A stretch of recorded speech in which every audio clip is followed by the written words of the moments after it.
ഭഗവാന്റെ അത്ഭുതകരമായ അവതാരം,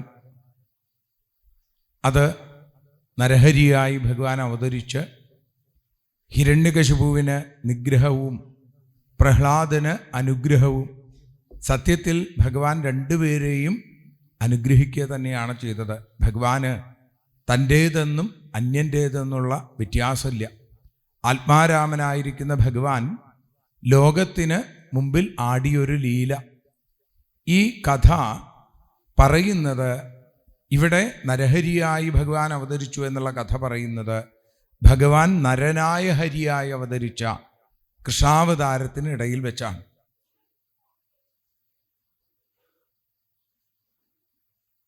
കൃഷ്ണാവതാര രംഗം, അതിൽ രാജസൂയം എന്ന മഹായാഗം നടന്നുകൊണ്ടിരിക്കുന്നു. ആ യാഗത്തിൽ വെച്ച് ഭഗവാന് അഗ്രപൂജ ചെയ്ത് സ്വീകരിച്ചു. ഭഗവാനെ വേണ്ട പോലെ പൂജിച്ചു. ധർമ്മപുത്ര മഹാരാജാവ് ഭഗവത് പതിയായിരിക്കുന്ന പാദതീർത്ഥത്തെ, എല്ലാ പാപങ്ങളെയും ഇല്ലാതെയാക്കുന്ന ഭഗവാന്റെ പാദതീർത്ഥത്തെ സന്തോഷപൂർവം തൻ്റെ ശിരസിൽ സ്വീകരിക്കുകയും അവിടെ കൂടിയിരിക്കുന്ന സകല ആളുകളെയും ആ തീർത്ഥം കൊണ്ട് തളിക്കുകയും ചെയ്തപ്പോൾ ഒരാൾക്ക് അതൊട്ടും ഇഷ്ടപ്പെട്ടില്ല. അയാൾ ചാടി എഴുന്നേറ്റു. ഭഗവാന് നേരെ വാഗ്വജ്രം, അപരാധത്തിൻ്റെ വാക്കുകളെ കൊണ്ട് ഭഗവാനെ നിന്ദിച്ചു എന്ന് എല്ലാവർക്കും തോന്നി. വർണ്ണാശ്രമ കുലാപേത സർവധർമ്മ ബഹിഷ്കൃത സ്വൈരവർത്തി ഗുണൈർഹീന എന്നൊക്കെയാണ് ഭഗവാനെക്കുറിച്ച് ആ ചേതിപതിയായ ശിശുപാലൻ അതിഗംഭീരമായിട്ട് അവിടെ പ്രസംഗിച്ചത്. അത് കേട്ടപ്പോൾ എല്ലാവരും ശിശുപാലനെ കൊല്ലാനായിട്ട് പുറപ്പെട്ടു. ഭഗവാൻ ചിരിച്ചും കൊണ്ട് അവിടെ ഇരുന്നു. കാരണം എന്താ? ഈ ശിശുപാലൻ പറയുന്നതൊക്കെ ഒരർത്ഥത്തിൽ ശരി തന്നെയാണ്.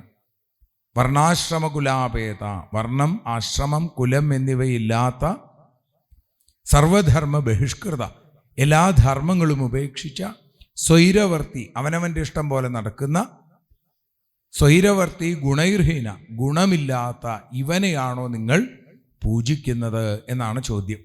ഇതൊക്കെ ഭഗവാനെ സംബന്ധിച്ച് ശരിയാണ് താനും. ഭഗവാൻ ബ്രാഹ്മണനല്ല, ക്ഷത്രിയനല്ല, വൈശ്യനല്ല, ശൂദ്രനല്ല, ബ്രഹ്മചാരിയല്ല, ഗൃഹസ്ഥനല്ല, വാനപ്രസ്ഥനല്ല, സന്യാസിയല്ല. നാളെ നമ്മൾ കേൾക്കുന്ന ഗജേന്ദ്രൻ്റെ കഥയിൽ അവിടെ പറയും, ന പുമാൻ ന സ്ത്രീ ന ഷണ്ഡഹ. ഇതൊന്നുമല്ല ഭഗവാൻ.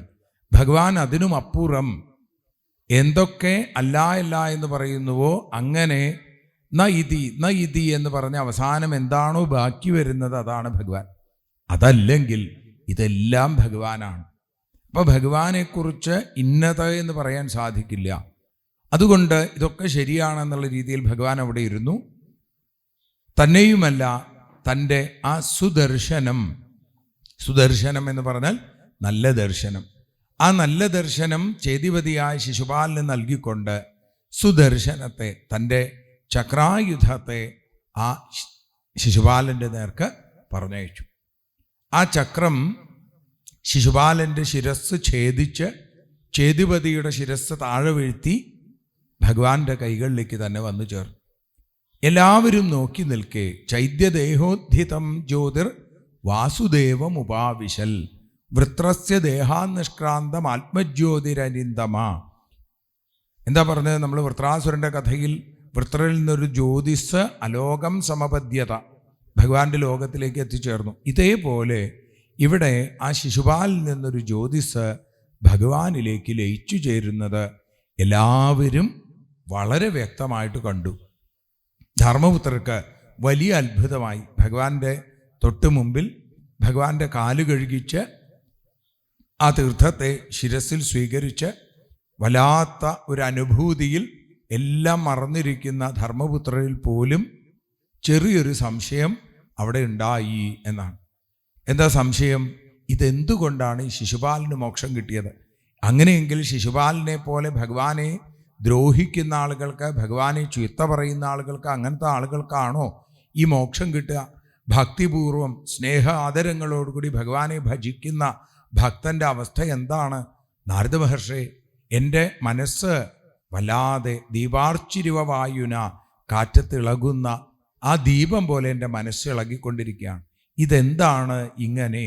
എന്ന് ചോദിച്ചപ്പോൾ അത് കേട്ട സന്തോഷത്തോടു കൂടി നാരദ മഹർഷി ഭഗവാന്റെ മുഖത്തേക്കൊന്ന് നോക്കി. ഭഗവാനെ, ഞാൻ ഇതിനുള്ള മറുപടി പറയട്ടെ, ഒരു അനുവാദം ചോദിക്കുകയാണ് ഭഗവാന്റെ അടുത്ത്. ഭഗവാൻ സന്തോഷപൂർവ്വം അപാംഗലീലയ കാണിച്ചു. ആയിക്കോട്ടെ. ആ കാണിച്ചതിൽ വലിയൊരു അർത്ഥമുണ്ട്. കാരണം നാരദ മഹർഷി ഒരിക്കൽ ഭഗവാന്റെ ദിവ്യമായ ആ ഗൃഹസ്ഥാശ്രമ ലീലകളെ കാണാൻ വേണ്ടി വന്നപ്പോൾ ഒരു ഭാര്യയുടെ ഗൃഹത്തിൽ ഭഗവാന്റെ 16,108 പത്നിമാരിൽ ഏതോ ഒരു പത്നിയുടെ ഗൃഹത്തിൽ ചെന്നപ്പോൾ ഭഗവാൻ പുരാണം ഇതിഹാസ പുരാണാനി ശൃണ്വന്തം മംഗളാനി ച, ആ ഇതിഹാസ പുരാണങ്ങളൊക്കെ കേട്ടുകൊണ്ടിരിക്കണു ഇതിഹാസ പുരുഷനായ പുരാണ പുരുഷനായ ശ്രീകൃഷ്ണൻ എന്ന് കണ്ടപ്പോൾ നാരദ മഹർഷിക്ക് വലിയ അത്ഭുതമായി. അന്നേ നാരദ മഹർഷി ഉള്ളിൽ മോഹിച്ചു, ആഗ്രഹിച്ചു ഭഗവാന്റെ മുമ്പിലിരുന്നൊരു കഥ പറയണം. നോക്കൂ, ആലോചിച്ചു നോക്കൂ, നമുക്ക് പോലും ഈ ഭഗവത് വിഗ്രഹത്തിൽ അതിൻ്റെ മുമ്പിലിരുന്ന കഥ പറയുമ്പോൾ വല്ലാത്തൊരു ആനന്ദം ഉണ്ടാവുമെങ്കിൽ യഥാർത്ഥത്തിൽ ഭഗവാൻ ഇവിടെ വന്നിങ്ങനെ ഇരിക്കുകയാണ് ഭഗവാന്റെ കഥ കേൾക്കാൻ. എന്തൊരു ആനന്ദമായിരിക്കും. നാരദ മഹർഷിയുടെ ആ മോഹം ഭഗവാൻ അവിടെ സാക്ഷാത്കരിക്കുകയാണ്. നാരദ, ഞാൻ കഥ കേൾക്കുമ്പോൾ അത് ഞാൻ മാത്രം, ആ പുരാണ ആചാര്യൻ കഥ പറയുമ്പോൾ ഞാൻ മാത്രമാണ് കേൾക്കുക. പക്ഷേ എൻ്റെ ഭക്തൻ എന്നേക്കാൾ എത്രയോ വലുതാണെന്ന് പറയാനാണ് എനിക്കിഷ്ടം. അപ്പം അതുകൊണ്ട് എൻ്റെ ഭക്തനായ അങ്ങ് പ്രഭാഷണം ചെയ്യുമ്പോൾ സകല ആളുകളും കേൾക്കട്ടെ. രാജസൂയ യാഗവേദിയിലേക്ക് എത്തിയ ബ്രഹ്മർഷിമാരും രാജർഷിമാരും എന്ന് വേണ്ട ദേവന്മാരും സകല ചരാചരവും നാരദ അങ്ങയുടെ മനോഹരമായ നാദം കേട്ട് നാരായണ ലീലകളെ മനസ്സിലാക്കട്ടെ, നരഹരിയായി ഭഗവാനാടിയ ലീല മനസ്സിലാക്കട്ടെ. ഇതാണ് ഭഗവാന്റെ സങ്കല്പം. ഇത് മനസ്സിലായ നാരദ മഹർഷി കഥ പറയാനായിട്ട് ആരംഭിച്ചു. ഇത് പരീക്ഷത്തിന് ശ്രീ ശിവബ്രഹ്മർഷി നാരദ മഹർഷി പറഞ്ഞ കഥ തന്നെയാണ് പരീക്ഷത്തിന് ആ ഗംഗാനദിയുടെ തീരത്ത് വെച്ച് പറഞ്ഞു കൊടുക്കുന്നത്. പരീക്ഷത്തിനും ധർമ്മപുത്രരെ പോലെ ഒരു സംശയം ഉണ്ടായി. ഭഗവാൻ എല്ലാവരെയും ഒരുപോലെ കാണുന്ന സമനാണെങ്കിൽ, എല്ലാവർക്കും പ്രിയനാണെങ്കിൽ ഭഗവാൻ എന്തുകൊണ്ടാണ് ദേവന്മാർക്ക് അനുഗ്രഹവും രാക്ഷസന്മാർക്കും അസുരന്മാർക്കും നിഗ്രഹവും കൊടുക്കുന്നത്? വലിയൊരു സംശയമാണ് എന്ന് പറഞ്ഞപ്പോൾ ശ്രീ ശിവബ്രഹ്മർഷി പറഞ്ഞു, ആ സംശയം തന്നെ അസ്ഥാനത്താണ്. ഭഗവാൻ എല്ലാവരെയും ഒരുപോലെ കാണുന്നു. ഏതുപോലെ? ആകാശത്ത് മിന്നിത്തിളങ്ങുന്ന സൂര്യനെ പോലെ. സൂര്യൻ എല്ലാവരെയും ഒരുപോലെയാണ് കാണുന്നതെങ്കിലും ആ സൂര്യനെ കാണുന്നവരുടെ വ്യത്യാസമനുസരിച്ച് സൂര്യനിൽ നിന്ന് കിട്ടുന്ന പ്രകാശത്തിനും ചൂടിനും വ്യത്യാസം ഉണ്ടാവും. കല്ലിലും കണ്ണാടിയിലും കടലിലും ഒരുപോലെയല്ല കാണുക. കല്ലിൽ സൂര്യപ്രകാശം തട്ടുമ്പോൾ അത് ചെറുതായിട്ടൊന്ന് പ്രതിഫലിക്കും, കടലിൽ തട്ടുമ്പോൾ കുറച്ചുകൂടി പ്രതിഫലിക്കും, കണ്ണാടിയിൽ തട്ടുമ്പോഴോ അത് വളരെ ഭംഗിയായിട്ട് അത് അവിടെ പ്രതിഫലിക്കും. അതുകൊണ്ട് ഭഗവാന്റെ അനുഗ്രഹം എല്ലാവർക്കും ഒരുപോലെയാണ്. സത്വഗുണപ്രധാനികളായിട്ടുള്ള ദേവന്മാരിൽ അത് വ്യക്തമായിട്ട് കാണുന്നു. രജോ ഗുണത്തിലും തമോ ഗുണത്തിലും അത്ര വ്യക്തമാവണില്ല എന്ന് മാത്രമേ ഉള്ളൂ. ഭഗവാൻ എല്ലാവരെയും ഒരുപോലെ കാണുന്നവനാണ്. അങ്ങക്ക് ഒരു ഉദാഹരണം പറഞ്ഞു തരാം എന്ന് പറഞ്ഞ് ശ്രീ ശിവബ്രഹ്മർഷി നാരദ മഹർഷി ധർമ്മപുത്ര മഹാരാജാവിൻ്റെ മുമ്പിൽ പറഞ്ഞ ആ മനോഹരമായ കഥ വീണ്ടും അവിടെ ഇത് അവതരിപ്പിക്കുകയാണ്. നാരദ മഹർഷിയുടെ കഥ തുടങ്ങുന്നത് ധർമ്മപുത്ര മഹാരാജാവിൻ്റെ ചോദ്യം, ഏതദ് ഭ്രാമ്യതിമേ ബുദ്ധിർ ദീപാർച്ചിരിവ വായുന. നമ്മൾ നേരത്തെ പറഞ്ഞു അല്ലേ, കാറ്റത്ത് വിളക്ക് ഇങ്ങനെ ആടിക്കൊണ്ടിരിക്കും, മനസ്സ് അങ്ങനെ ആടരുത് എന്നാണ്. മനസ്സ് അചഞ്ചലമായി ഭഗവത് ഭക്തിയിലിരിക്കണം. പക്ഷെ എനിക്കത് സാധിക്കണില്ല. എന്താ അതിന് കാരണം? ഇങ്ങനെയാണോ വേണ്ടത്? ദമഘോഷ സുതപ്പാപ ആരഭ്യ കളഭാഷണാൽ. സംസാരിച്ചു തുടങ്ങിയപ്പോൾ മുതൽ കള്ളകൃഷ്ണൻ കള്ളകൃഷ്ണൻ കള്ളകൃഷ്ണൻ എന്നാണ് പറയണത്. നാരദ മഹർഷി ഒന്ന് ചിരിച്ചു. ധർമ്മപുത്രരെ, നിങ്ങളും അങ്ങനെ തന്നെയല്ലേ പറയാറുള്ളത്? ഗോപികമാരങ്ങനെയല്ലേ പറയാറുള്ളത്? കള്ളകൃഷ്ണൻ. ഭഗവാനെ എന്ത് വിളിച്ചാലും ഭഗവാന് കുഴപ്പമില്ല എന്നാണ്. വിളിച്ചോളണമെന്ന് മാത്രമേ ഉള്ളൂ. വ്രജേ വസന്തം നവനീതചോരം വ്രജാംഗനാനാം ചതുകൂലചോരം അനേക ജന്മാർജിത പാപചോരം ചോരാഗ്രഗണ്യം. കള്ളന്മാരുടെ കള്ള എന്ന് വിളിച്ചാൽ ഓടി വരും ഭഗവാൻ. അത് ഭഗവാന്റെ ഒരു ലീലയാണ് എന്ന് മനസ്സിലാക്കുക.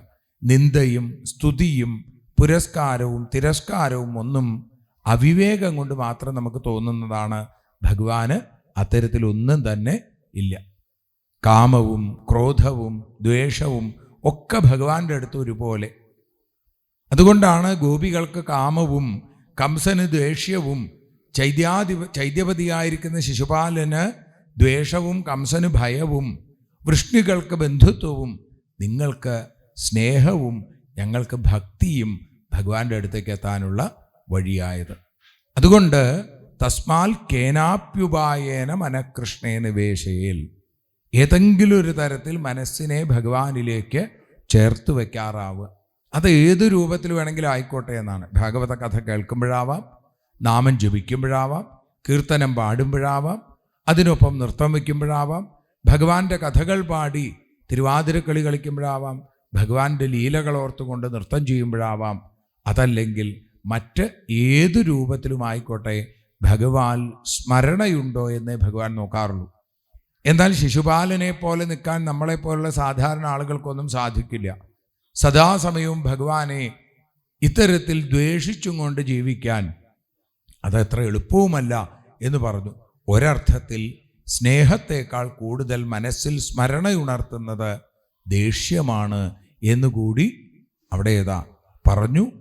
എന്നിട്ട് പറഞ്ഞു, അങ്ങ് വിചാരിക്കുന്നത് പോലെ ഈ ശിശുപാലനും അതേപോലെ അദ്ദേഹത്തിൻ്റെ സഹോദരനായ ദന്തഭക്തനും പാർഷദപ്രവരവും വിഷ്ണോർ വിപ്രശാപാൽ പദാച്യുതൗ, ഇവര് വിഷ്ണു പാർഷദന്മാരാണ്. ബ്രാഹ്മണ ശാപം കൊണ്ട് അവര് ഇങ്ങനെ ഈ രീതിയിൽ ദമഘോഷസുതന്മാരായി പിറന്നേക്കാണ്. അവർ രാക്ഷസന്മാരായി, അവർ അസുരന്മാരായി, ഇപ്പം മനുഷ്യരായി. 3 ജന്മം അവരെടുത്തു. അവർ അസുരന്മാരായി പിറന്നപ്പോൾ ദിതിപുത്രന്മാരായി ഹിരണ്യാക്ഷനായും ഹിരണ്യകശിപുവായും അവർ മാറിയെങ്കിൽ അവർ തന്നെ രാക്ഷസഭാവത്തിൽ വിശ്രവസിൻ്റെയും കൈകസിയുടെയും പുത്രഭാവത്തിൽ രാവണനും കുംഭകർണനുമായി പിറന്നു. അങ്ങനെ അവർ തന്നെ ഇപ്പതാ ദമഘോഷസുതന്മാരായി ശിശുപാലനായും ദന്തവക്തനായും പിറന്നിരിക്കുന്നു. നൈശ്രേയസം എന്ന ഉദ്യാനത്തിന് മുമ്പിൽ കാവൽ നിന്നിരുന്ന ജയവിജയന്മാരാണ് അവിടേക്ക് വന്ന കേവലം 5 വയസ്സ് മാത്രം പ്രായം തോന്നിക്കുന്ന ഏകദാ ബ്രഹ്മണപുത്ര വിഷ്ണോർ ലോകം യദൃച്ഛയ സനന്ദനാദയോ ജഗ്മുശ്ചരന്തോ ഭുവനത്രയം പഞ്ചഷഡ്ഢായനാർഭാഭ പൂർവേഷാമപി പൂർവജ ദിഗ്വാസസ ശിശുന്മത്വ ദ്വാസ്ഥൗ താൻ പ്രതിഷേധത. അവർ വിചാരിച്ചു ഇത് ഏതോ കുട്ടികൾ. അതുകൊണ്ട് ആ സനകാദിയോഗീശ്വരന്മാരെ തടയുകയും അശപൻ കുപിതായേവം യുവാം വാസം ന ചാർഹത, നിങ്ങളിവിടെ വസിക്കാൻ അർഹരല്ല എന്ന് പറഞ്ഞ് ശപിച്ചു. പാപിഷ്ഠാം ആസുരിം യോനിം ബാലിശോ യാതമാശ്വത എന്ന് പറഞ്ഞു. നിങ്ങൾ അസുരന്മാരായി പിറക്കട്ടെ. 3 ജന്മം. അപ്പോൾ ഭഗവാൻ എന്തു പറഞ്ഞു? ഇവർ 3 ജന്മം അസുരന്മാരായി പിറക്കുകയാണെങ്കിൽ ഹേ സനകാദിയോഗീശ്വരന്മാരെ, ഞാൻ ഇവരെ അനുഗ്രഹിക്കാൻ 4 അവതാരം എടുക്കാൻ തീരുമാനിച്ചിട്ടുണ്ട്.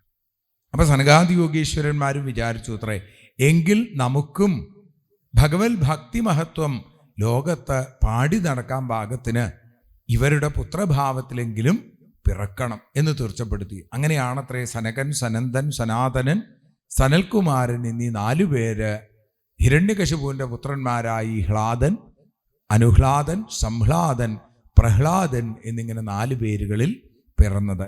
ഭാഗവതത്തിൽ ഈ സനകാദിയോഗീശ്വരന്മാരുടെ ജന്മത്തെക്കുറിച്ച് പ്രത്യേകമായിട്ടുള്ള സൂചനകളൊന്നുമില്ല, സജ്ജനങ്ങൾ പറയുന്നു. ഏതായാലും പറഞ്ഞു, ആ ഹിരണ്യകശിപുർ ജ്യേഷ്ഠോ ഹിരണ്യാക്ഷോനുജസ്തത, ഏട്ടൻ ഹിരണ്യകശിപു, അനുജൻ ഹിരണ്യാക്ഷൻ. ഹതോ ഹിരണ്യകശിപുർ ഹരിണ സിംഹരൂപിണ. ഈ ഹിരണ്യകശിപുവിനെ ഹരി സിംഹത്തിൻ്റെ രൂപമെടുത്ത് നിഗ്രഹിച്ചു. അതേസമയം ഹിരണ്യാക്ഷനോ ആ സൂകരമൂർത്തിയായി വന്ന ഭഗവാന്റെ കൈകൊണ്ട് മരണം സംഭവിച്ചു. ഹിരണ്യകശിപു തൻ്റെ പുത്രനായ പ്രഹ്ലാദനെ, കേശവപ്രിയനായ ഹരിഭക്തനായ പ്രഹ്ലാദനെ കൊല്ലാനായിട്ട് ജിഖാംസുരകരോന്നാന യാതന മൃത്യുഹേതവെ കൊല്ലാൻ പുറപ്പെട്ടു. ഇത് കേട്ടപ്പോൾ ധർമ്മപുത്രർക്ക് വലിയ അത്ഭുതമായി. സ്വന്തം മകനെ കൊല്ലാൻ പോയി. എന്താ അതിന് കാരണം, ഒന്ന് വിസ്തരിച്ച് പറഞ്ഞു തരണേ എന്ന് പറയുകയാണ്. അപ്പോൾ ഭഗവാന്റെ 4 അവതാരങ്ങളെ പറഞ്ഞപ്പോൾ അതിൽ ഈ ഹിരണ്യകശിപുവിനെ കൊന്ന നരസിംഹാവതാരം കേൾക്കാനാണ് ധർമ്മപുത്ര മഹാരാജാവിന് അന്ന് മോഹമുണ്ടായത്. ആ മോഹത്തെ തുടർന്ന് നാരദ മഹർഷി അവിടെ കഥ പറയാനായിട്ട് ആരംഭിക്കുന്നു. ആ കഥയാണ് ശ്രീശുക ബ്രഹ്മർഷി അവിടെ തൻ്റെ മുമ്പിലിരിക്കുന്ന പരീക്ഷത്തിന് പറഞ്ഞു കൊടുത്തത്. ആ കഥയാണ് യഥാധീതം യഥാമതി എന്ന് സൂതൻ പറഞ്ഞ് തൻ്റെ മുമ്പിലിരുന്ന ശൗനകാദി ഋഷീശ്വരന്മാർക്ക് പകർന്നു കൊടുത്തത്. അതേ കഥ തന്നെയാണ് ഈ ക്ഷേത്രസ്ഥനായിരിക്കുന്ന ശ്രീകൃഷ്ണസ്വാമിയുടെ അപാരമായ കാരുണ്യാതിരേകം കൊണ്ട് നമുക്കൊക്കെ പറയാനും കേൾക്കാനും സാധിക്കുന്നത് സപ്താഹ രൂപത്തിൽ. അപ്പം ഇവിടെ നാരദ മഹർഷി കഥ പറയുമ്പോൾ, കഥ തുടങ്ങുമ്പോൾ തന്നെ ആളുകളിൽ വലിയ ജിജ്ഞാസ ഉണ്ടാവുന്ന തരത്തിൽ വേണം കഥ പറയാൻ. നാരദ മഹർഷിയോളം അതിന് കഴിവുള്ള ആളുകൾ വേറെ ഉണ്ട് തോന്നുന്നില്ല. നാരദ മഹർഷി കഥ പറയുമ്പോൾ തന്നെ ആരെയാണ് ആദ്യം കാണിച്ചു തരേണ്ടത്? നമുക്ക് ഹിരണ്യകശിപുവിനെയാണ് കാണിക്കുന്നത്. ഹിരണ്യകശിപുവിൻ്റെ അതിഭീകരമായൊരു സ്വരൂപം നമ്മുടെ മുമ്പിൽ അവതരിപ്പിക്കുന്നു നാരദ മഹർഷി, അല്ലെങ്കിൽ ധർമ്മപുത്ര മഹാരാജാവിൻ്റെ മുമ്പിൽ, ഭഗവാന്റെ മുമ്പിൽ, നിറഞ്ഞു കവിഞ്ഞൊഴുകുന്ന ആ സദസ്സിൻ്റെ മുമ്പിൽ. എന്താ അവിടെ പറഞ്ഞത്? ഭ്രാതര്യേവം വിനിഹതേ ഹരിണാക്രോഡമൂർത്തിന. സുകരമൂർത്തിയായി തൻ്റെ സഹോദരനെ നിഗ്രഹിച്ച ആ ഹരിയുടെ പ്രവൃത്തിയിൽ വല്ലാത്ത ദുഃഖവും അതിനേക്കാൾ ഉപരി കോപവുമായി തൻ്റെ ചുണ്ട് കടിച്ചു പിടിച്ചും കൊണ്ട് ആകാശത്തിലേക്ക് ദൃഷ്ടികൾ ഉയർത്തിക്കൊണ്ട് ഉരുട്ടിമിഴിച്ച കണ്ണുകളോടെ, കോപോജ്വലഭ്യാം, കോപം കൊണ്ട് ജ്വലിക്കുന്ന കണ്ണുകളോടുകൂടി ആകാശത്തേക്ക് നോക്കി, നിരീക്ഷൻ ധൂമ്രമമ്പരം ശൂലമുദ്യമ്യ സദസി, തൻ്റെ ശൂലം നിലത്തിങ്ങനെ കുത്തിപ്പിടിച്ച് കരാളദംഷ്ട്രോഗ്രദൃഷ്ട്യാ ദുഷ്പ്രേക്ഷ്യഭ്രകുടീ മുഖ, എന്നിട്ട് ആ സദസ്സിലുള്ള ദാനവാനിതമബ്രവീൽ, തൻ്റെ മുമ്പിലുള്ള അസുരന്മാരോട് അവരുടെ പ്രത്യേകം പേരുകൾ പറഞ്ഞും കൊണ്ടാണ് ഹിരണ്യകശിപു അവരെയൊക്കെ സംബോധന ചെയ്തത്.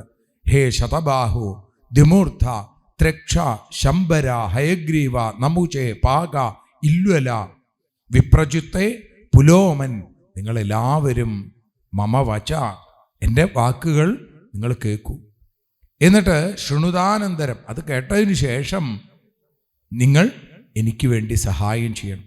നിങ്ങൾ അറിഞ്ഞു കാണും, നിങ്ങളുടെയൊക്കെ കൂട്ടുകാരനും എൻ്റെ സഹോദരനുമായ ഹിരണ്യാക്ഷനെ ആ ഹരി മഹാവിഷ്ണു ഒരു കാട്ടുപന്നിയുടെ രൂപത്തിൽ വന്ന് കൊലപ്പെടുത്തിയിരിക്കും.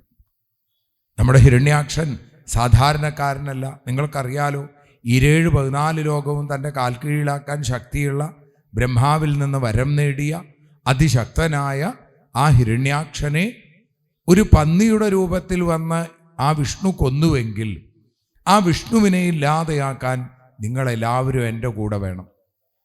അപ്പോൾ വിഷ്ണുവിനെ ഇല്ലാതെയാക്കാൻ ആദ്യം എന്തു വേണം? വിഷ്ണുവിൻ്റെ ശക്തി സ്രോതസ്സുകൾ ഇല്ലാതെയാക്കണം. വിഷ്ണുവിൻ്റെ ശക്തി എന്ന് പറഞ്ഞാൽ ബ്രാഹ്മണര്, പശുക്കള്, വേദങ്ങള്, വർണ്ണാശ്രമക്രിയകൾ, ഇതൊക്കെയാണ് വിഷ്ണുവിൻ്റെ ശക്തി. അപ്പം അതിനെ മുഴുവൻ ഇല്ലാതെയാക്കാൻ നിങ്ങൾ തയ്യാറാവണം. ഞങ്ങൾ തയ്യാറാണ് എന്ന് അവരെപ്പോഴേ പറഞ്ഞു. കാരണം എല്ലാം നശിപ്പിക്കുക എന്നുള്ളത് ആസുരീയമായ, രാക്ഷസീയമായ ഭാവമാണ്. എല്ലാത്തിനെയും നിർമ്മിക്കുക എന്നുള്ളതാണ് സത്വഗുണപ്രധാനം. എല്ലാവർക്കും നന്മ വരണമെന്ന് പ്രാർത്ഥിക്കുക. ഇവിടെ തിന്മയുടെ ആ ഉദാഹരണങ്ങളായിരിക്കുന്ന ഈ ദാനവന്മാർ, ഈ ദൈതേയന്മാർ, അവർ ആ രീതിയിൽ തങ്ങളുടെ സ്വാമിയായിരിക്കുന്ന ഹിരണ്യകശിപു പറഞ്ഞ വാക്കുകൾ വേണ്ട പോലെയാക്കാൻ അവരിതാ യാത്രയായി. അങ്ങനെ അവർ പോകുന്നതിന് മുമ്പേ ഹിരണ്യകശിപു എന്നുകൂടി പറഞ്ഞു, മച്ഛൂല ഭിന്നഗ്രീവസ്യ ഭൂരിണ രുധിരേണ വൈ രുധിരപ്രിയം തർപ്പയിഷ്യേ. ആ വിഷ്ണുവിൻ്റെ മാറ് കീറി ആ ചുടു രക്തം കൊണ്ട് ഹിരണ്യാക്ഷന് ആ വേണ്ടതായിട്ടുള്ള തർപ്പണം ചെയ്യണം. അവന് ജീവിതത്തിൽ വീരസ്വർഗം പ്രാപിച്ചു. അവൻ ഹരിയുമായി ഏറ്റുമുട്ടി മരിച്ചു എന്ന് പറഞ്ഞാൽ അവൻ വീരസ്വർഗം, വീരചരമം പ്രാപിക്കുക തന്നെയാണ് ചെയ്തേക്കുന്നത്.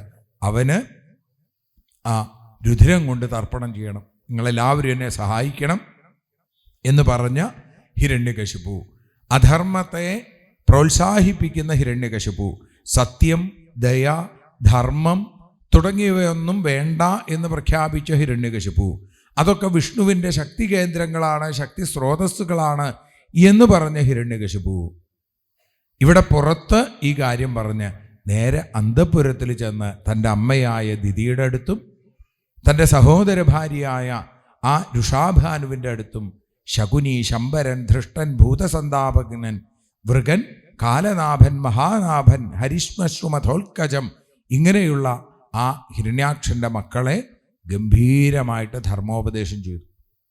ഇവിടെ ധർമ്മത്തെ വേണ്ട എന്ന് പ്രഖ്യാപിച്ച ആള് അകത്തു ചെന്ന് ഗംഭീരമായിട്ടുള്ള ധർമ്മോപദേശം. ആത്മാവിന് മരണമില്ല, ദേഹമാണ് മരിച്ചത്, നമ്മുടെ ഹിരണ്യാക്ഷൻ മരിച്ചിട്ടില്ല, ഹിരണ്യാക്ഷൻ്റെ ആത്മാവിനെയാണ് നമ്മൾ സ്നേഹിക്കുന്നത്, ഹിരണ്യാക്ഷൻ്റെ ദേഹത്തെയാണ് നമ്മൾ സ്നേഹിച്ചിരുന്നതെങ്കിൽ ഈ ദേഹം കാണുമ്പോൾ നമുക്ക് സന്തോഷം ഉണ്ടാവുമായിരുന്നു.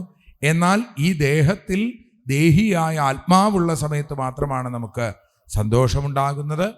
പിന്നെ ഹിരണ്യാക്ഷൻ ആ വിഷ്ണുവുമായുള്ള യുദ്ധത്തിൽ വീരചരമം പ്രാപിക്കുകയാണ് ഉണ്ടായത്. തോറ്റോടിയ ഭീരുവല്ല നമ്മുടെ ഹിരണ്യാക്ഷൻ, മറിച്ച് യുദ്ധം ചെയ്ത വീരസ്വർഗം പ്രാപിച്ച ഹിരണ്യാക്ഷനിൽ നിങ്ങൾ അനുശോചിക്കുകയല്ല വേണ്ടത്, നിങ്ങൾ ആവോളം അഭിമാനിക്കുകയാണ് വേണ്ടത്. ഇങ്ങനെയൊക്കെ പറഞ്ഞു കൊടുത്തു.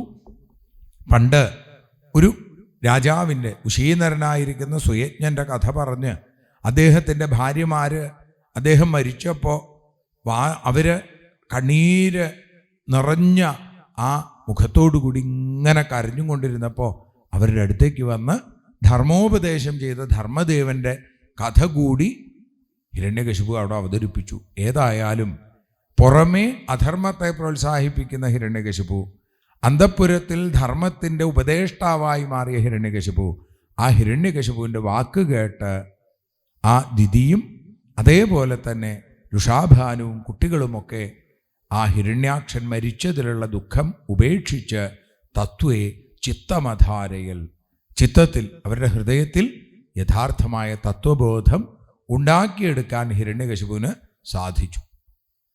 അത് കഴിഞ്ഞ് ഹിരണ്യകശിപു അവിടെ വേണ്ടതുപോലെയാക്കി.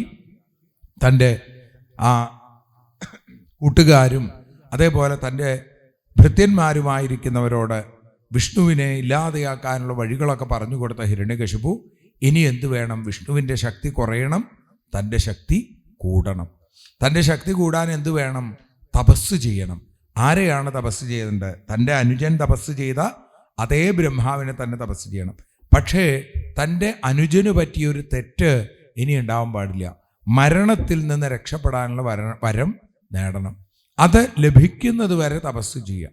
അവസാനം ബ്രഹ്മാവ് തനിക്കത് തരാതിരിക്കില്ല എന്ന് തീർച്ചപ്പെടുത്തിയിട്ടാണ് മന്ദരപർവ്വതത്തിൻ്റെ താഴ്വരയിൽ ഊർധ്വബാഹു നഭോദൃഷ്ടി പാദാങ്കുഷ്ഠാശ്രിതാവനി, കൈകൾ മുകളിലേക്ക് ഉയർത്തിപ്പിടിച്ച് ആകാശത്തിലേക്ക് നോക്കി ഒറ്റക്കാലിൽ നിന്നുകൊണ്ട് ഹിരണ്യകശിപു അതിഗംഭീരമായിട്ടുള്ള തപസ് ആരംഭിച്ചു. ജ്വജ്വലുശ്ച ദിശോദശ, 10 ദിക്കുകളും ഈ ഹിരണ്യകശിപുവിൻ്റെ തപസ്സിൽ ചുട്ടുപൊള്ളാൻ തുടങ്ങി എന്നാണ്. അങ്ങനെ വന്നു കഴിഞ്ഞപ്പോൾ ദേവന്മാര് അത്ഭുതപ്പെട്ടു. ആ ദൈത്യേന്ദ്രൻ്റെ തപസ്സിൻ്റെ ശക്തിയിൽ 100 ദിവ്യ സംവത്സരങ്ങൾ തപസ്സുണ്ടായി എന്നാണ് ഹിരണ്യകശിപുവിൻ്റെ. അങ്ങനെ വന്നപ്പോഴേക്കും ആളുകൾക്കൊക്കെ ശ്വാസരോധം വന്നു. ദേവന്മാർ പറഞ്ഞു, അല്ലയോ ഹംസവാഹനനായിരിക്കുന്ന നാൻമുഖ, അല്ലയോ ബ്രഹ്മദേവ, അങ്ങയെ ഉദ്ദേശിച്ചാണ് ഈ തപസ്. അതുകൊണ്ട് വേഗം ചെന്ന് ആ ദൈത്യേന്ദ്രനെ തപസ്സിൽ നിന്ന് പിന്തിരിപ്പിക്കണം, അല്ലെങ്കിൽ അത് ലോകത്തിന് മുഴുവൻ അപകടകരമായിട്ട് തീരും എന്ന് പറഞ്ഞപ്പോൾ അവിടുന്ന് ഹംസവാഹനനായി അരണ്യത്തിൻ്റെ പുറത്ത്, ഹംസത്തിൻ്റെ പുറത്ത് സാക്ഷാൽ ആ നാൻമുഖൻ ബ്രഹ്മാവ് പുറപ്പെട്ടു. തന്നോടൊപ്പം തന്നെ ഭൃഗു, ദക്ഷൻ തുടങ്ങിയവരോടുകൂടിയാണ് ദൈത്യേശ്വരൻ്റെ ആശ്രമത്തിലേക്ക് എത്തിച്ചേർന്നത്. അവിടെ വന്നപ്പോഴോ ഗംഭീരമായിട്ടുള്ള തപസ് നടക്കുന്നുണ്ട് എന്നറിഞ്ഞു വന്നപ്പോൾ തപസ് അനുഷ്ഠിക്കുന്ന ആളെ കാണാൻ സാധിക്കണില്ല. ഒരു ഓങ്കാര ശബ്ദം മാത്രം അവിടുന്ന് ഇങ്ങനെ മുഴങ്ങുന്നുണ്ട്. ഓം എന്ന ആ മന്ത്രധ്വനിയുടെ കാരണമന്വേഷിച്ചു ചെന്നപ്പോഴാണ് ഒരു വൽമീകത്തിൽ നിന്ന്, ചിതൽപുറ്റിൽ നിന്ന്, മുളയും പുല്ലുകളും വളർന്ന ഒരു പ്രത്യേക സ്ഥലത്ത് നിന്ന് അവിടുന്നാണ് ഈ ശബ്ദം അത് ഹിരണ്യകശിപുവാണ് അതിൻ്റെ ഉള്ളിൽ. ഹിരണ്യകശിപുവിൻ്റെ ദേഹം മുഴുവൻ ഉറുമ്പുകളും ചിതലുകളും തിന്ന് ആ ദേഹത്തെ മാംസം മുഴുവൻ ഇല്ലാതെയായിരിക്കണു. എല്ലിൽ പ്രാണൻ എങ്ങനെയോ ചേർന്ന് നിൽക്കണു. അതാണ് ഹിരണ്യകശിപുവിൻ്റെ അവസ്ഥ. ദദർശ, കാണാൻ സാധിച്ചില്ല. അങ്ങനെ ബ്രഹ്മാവ് പറഞ്ഞു, ഉത്തിഷ്ഠോത്തിഷ്ഠ ഭദ്രം തേ തപസ്സിദ്ധോസി കാശ്യപ. ഹേ കശ്യപപുത്ര, അങ്ങ് എഴുന്നേറ്റോളൂ. അങ്ങക്ക് വരം തരാനായിട്ട് ഞാനിതാ വരദനായി വന്നിരിക്കുന്നു. എന്ത് വരം വേണമെങ്കിലും ചോദിച്ചോളൂ. ഇതേപോലെ മുമ്പൊരിക്കൽ ഇതുപോലെ ഒരു തപസ് ചെയ്തിട്ടില്ല. നെയ്തൽ പൂർവർഷയശ്ചക്രു ന കരിഷ്യന്തി ചാപരെ നിരമ്പുർധാരയൽ പ്രാണാൻ കോവൈ ദിവ്യസമാശതം. 100 വർഷം ദിവ്യസംവത്സരങ്ങൾ തപസ് ചെയ്യാന്ന് പറഞ്ഞാൽ ആർക്കാ അത് സാധിക്കുക? അതുകൊണ്ട് എൻ്റെ ദർശനം ഒരിക്കലും വിഫലമാവില്ല. എന്തു വേണമെങ്കിലും ചോദിച്ചോളൂ. എന്നിട്ട് തൻ്റെ കമണ്ടലു ജലം കൊണ്ട് ഹിരണ്യകശിപുവിനെ ഒന്നങ്ങനെ തളിച്ചു. സാ തൽക്കീച കവൽമീകാൽ സഹ ഓജോ ബലാന്വിത. ഓജസ്സും ബലവും തേജസ്സുമൊക്കെ ആയിട്ട് ഹിരണ്യകശിപു എഴുന്നേറ്റ് അങ്ങനെ നിന്നു. ഇപ്പോൾ സർവാവയവ സമ്പന്നോ വജ്രസംഹനനോ യുവ, എല്ലാ അവയവ പുഷ്ടിയോടും കൂടി വജ്രസമാനമായിരിക്കുന്ന അവയവങ്ങളോടുകൂടി യുവാവിനെ പോലെ ഹിരണ്യകശിപു അവിടെ ഇങ്ങനെ നിന്നു എന്നാണ്. ആ ഹിരണ്യകശിപുവിനെ കണ്ട് ബ്രഹ്മാവ് തൻ്റെ കൈകൾ ഉയർത്തി അനുഗ്രഹിച്ചു. ഹിരണ്യകശിപു നോക്കുമ്പോൾ സനിരീക്ഷ്യാംബരേ ദേവം ഹംസവാഹമവസ്ഥിതം നനാമ ശിരസാ ഭൂമൗ തദ്ദർശനമഹോത്സവ. കണ്ണുകളൊക്കെ ഇങ്ങനെ നിറഞ്ഞൊഴുകി, ദേഹത്ത് രോമാഞ്ചുണ്ടായി, തൊണ്ടയിൽ വാക്കുകൾ പുറത്തേക്ക് വരാനാവാതെ വീർപ്പുമുട്ടി, മിഴികൾ നിറഞ്ഞും മൊഴികൾ മുറിഞ്ഞും. ഹിരണ്യകശിപു നോക്കൂ, ഭഗവാനെ ഭജിച്ചതുകൊണ്ട് ഹിരണ്യകശിപുവിൻ്റെ ആ ഹൃദയം പോലും ആർദ്രമായി മാറി. ഗംഭീരായിട്ട് സ്തുതിച്ചു. നമ ആദ്യായ ബീജായ ജ്ഞാനവിജ്ഞാനമൂർത്തയേ പ്രാണേന്ദ്രിയമനോബുദ്ധിവികാരൈർ വ്യക്തിമീയുഷേ ത്വമീശിഷേ ജഗതസ്ഥസ്ഥുഷശ്ച പ്രാണേന മുഖ്യേന പതിപ്രജാനാം ചിത്തസ്യ ചിത്തേർമന ഇന്ദ്രിയാണാം പതിർമഹാൻ ഭൂതഗുണാശയേഷ ത്വം സപ്തതന്തൂൻ വിതനോഷി തന്വ ത്രയ്യ ചാതുർഹോത്രകവിദ്യയാച ത്വമേക ആത്മാത്മവതാമനാദിരനന്ദപാര കവിരന്തരാത്മാ. ഹിരണ്യകശിപുവിൻ്റെ മേഘസമാനമായ ആ ശ്രുതി, ആ സ്തുതി കേട്ട് ബ്രഹ്മാവ് പറഞ്ഞു, എന്ത് വേണമെങ്കിലും ചോദിച്ചോളൂ. ഹിരണ്യകശിപു എന്നിങ്ങനെ ആലോചിച്ചു. എന്തും തരാം എന്നുണ്ടെങ്കിൽ യദിദാസ്യഭിമതാൻ വരാൻമേ വരദോത്തമ. അപ്പോഴേക്കും ഉള്ളിൽ അഹങ്കാരം വന്നു. ഇതുവരെ ആർദ്രമായ ഭക്തിഭാവമായിരുന്നു ഹിരണ്യകശിപുവിൽ നിറഞ്ഞു നിന്നിരുന്നതെങ്കിൽ യഥാർത്ഥമായ ആസുരീയമായ ഭാവം, അതാണ് അങ്ങ് വരം തരാൻ തയ്യാറാണെങ്കിൽ എന്നുള്ള വാക്കിലൂടെ നമുക്ക് കാണാൻ സാധിക്കുന്നത്. അങ്ങനെയെങ്കിൽ അങ്ങയുടെ സൃഷ്ടിയിൽപ്പെട്ട ഒന്നുകൊണ്ടും ഭൂതേഭ്യസ്തദ്വിസൃഷ്ടേഭ്യോ മൃത്യുർമാഭൂന്മമ പ്രഭു. അങ്ങയുടെ സൃഷ്ടിയിൽപ്പെട്ട ഒന്നുകൊണ്ടും എനിക്ക് മരണമുണ്ടാവരുത്. വളരെ പെട്ടെന്ന് ബ്രഹ്മാവ് അത് സമ്മതിച്ചു. കാരണം എന്താ? അവിടെ താൻ സൃഷ്ടിച്ച ഒന്നുകൊണ്ടും മരണം ഉണ്ടാവരുത് എന്നാണ്. അപ്പം താൻ എത്ര വരം കൊടുത്താലും എപ്പോഴാണോ ഭക്തന്മാരെ ദ്രോഹിച്ചു തുടങ്ങുന്നത്, അപ്പോൾ അത് ഹനിഷ്യേപി വരോർജിതം എന്ന് പ്രഖ്യാപിച്ചു കൊണ്ടൊരാളുണ്ട്. അത് ബ്രഹ്മാവല്ല, ബ്രഹ്മാവും പൂജിക്കുന്ന ബ്രഹ്മേശനായിരിക്കുന്ന ആ ഭഗവാനാണ്. ആ ഭഗവാന്റെ സൃഷ്ടിയാണ് താൻ എന്നറിയാനുള്ള ജ്ഞാനം ഇവനില്ലാതെ പോയി. ഹിരണ്യകശിപു പിന്നെ ഒന്നുകൂടി ഉറപ്പിച്ചു, ഇങ്ങനെ മാത്രമല്ല, സകല ആ അഷ്ടദിക്പാലകന്മാരുടെയും ചൈതന്യം അവരുടെ സ്ഥാനത്തോടുകൂടി എനിക്ക് വേണം.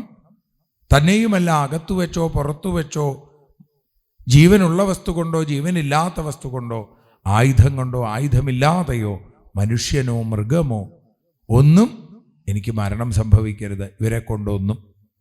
ഇത് കേട്ടപ്പോൾ വളരെ സന്തോഷപൂർവം, വളരെ ബുദ്ധിമുട്ടാണെങ്കിൽ പോലും താതയമേ ദുർലഭാ പുംസാം യാൻ വൃണീഷേ വരാൻ മമ തഥാപി വിതരാമ്യങ്ക വരാൻ യദപി ദുർലഭാൻ. ദുർലഭമാണെങ്കിലും വരം തരാം എന്ന് പറഞ്ഞ് വരം കൊടുത്ത് അവിടുന്ന് ബ്രഹ്മാവ് തിരിച്ചുപോയി.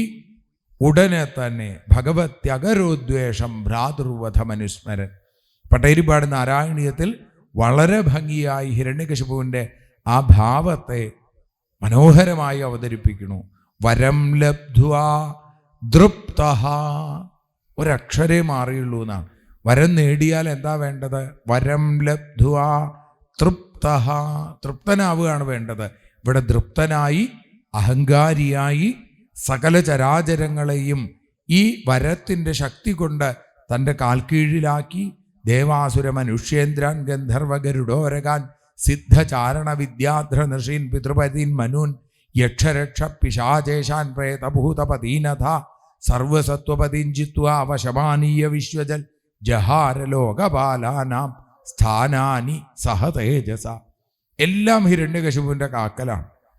കാറ്റു വീശണമെന്ന് തോന്നിയാൽ വായുവിനെ വിളിക്കുകയായി.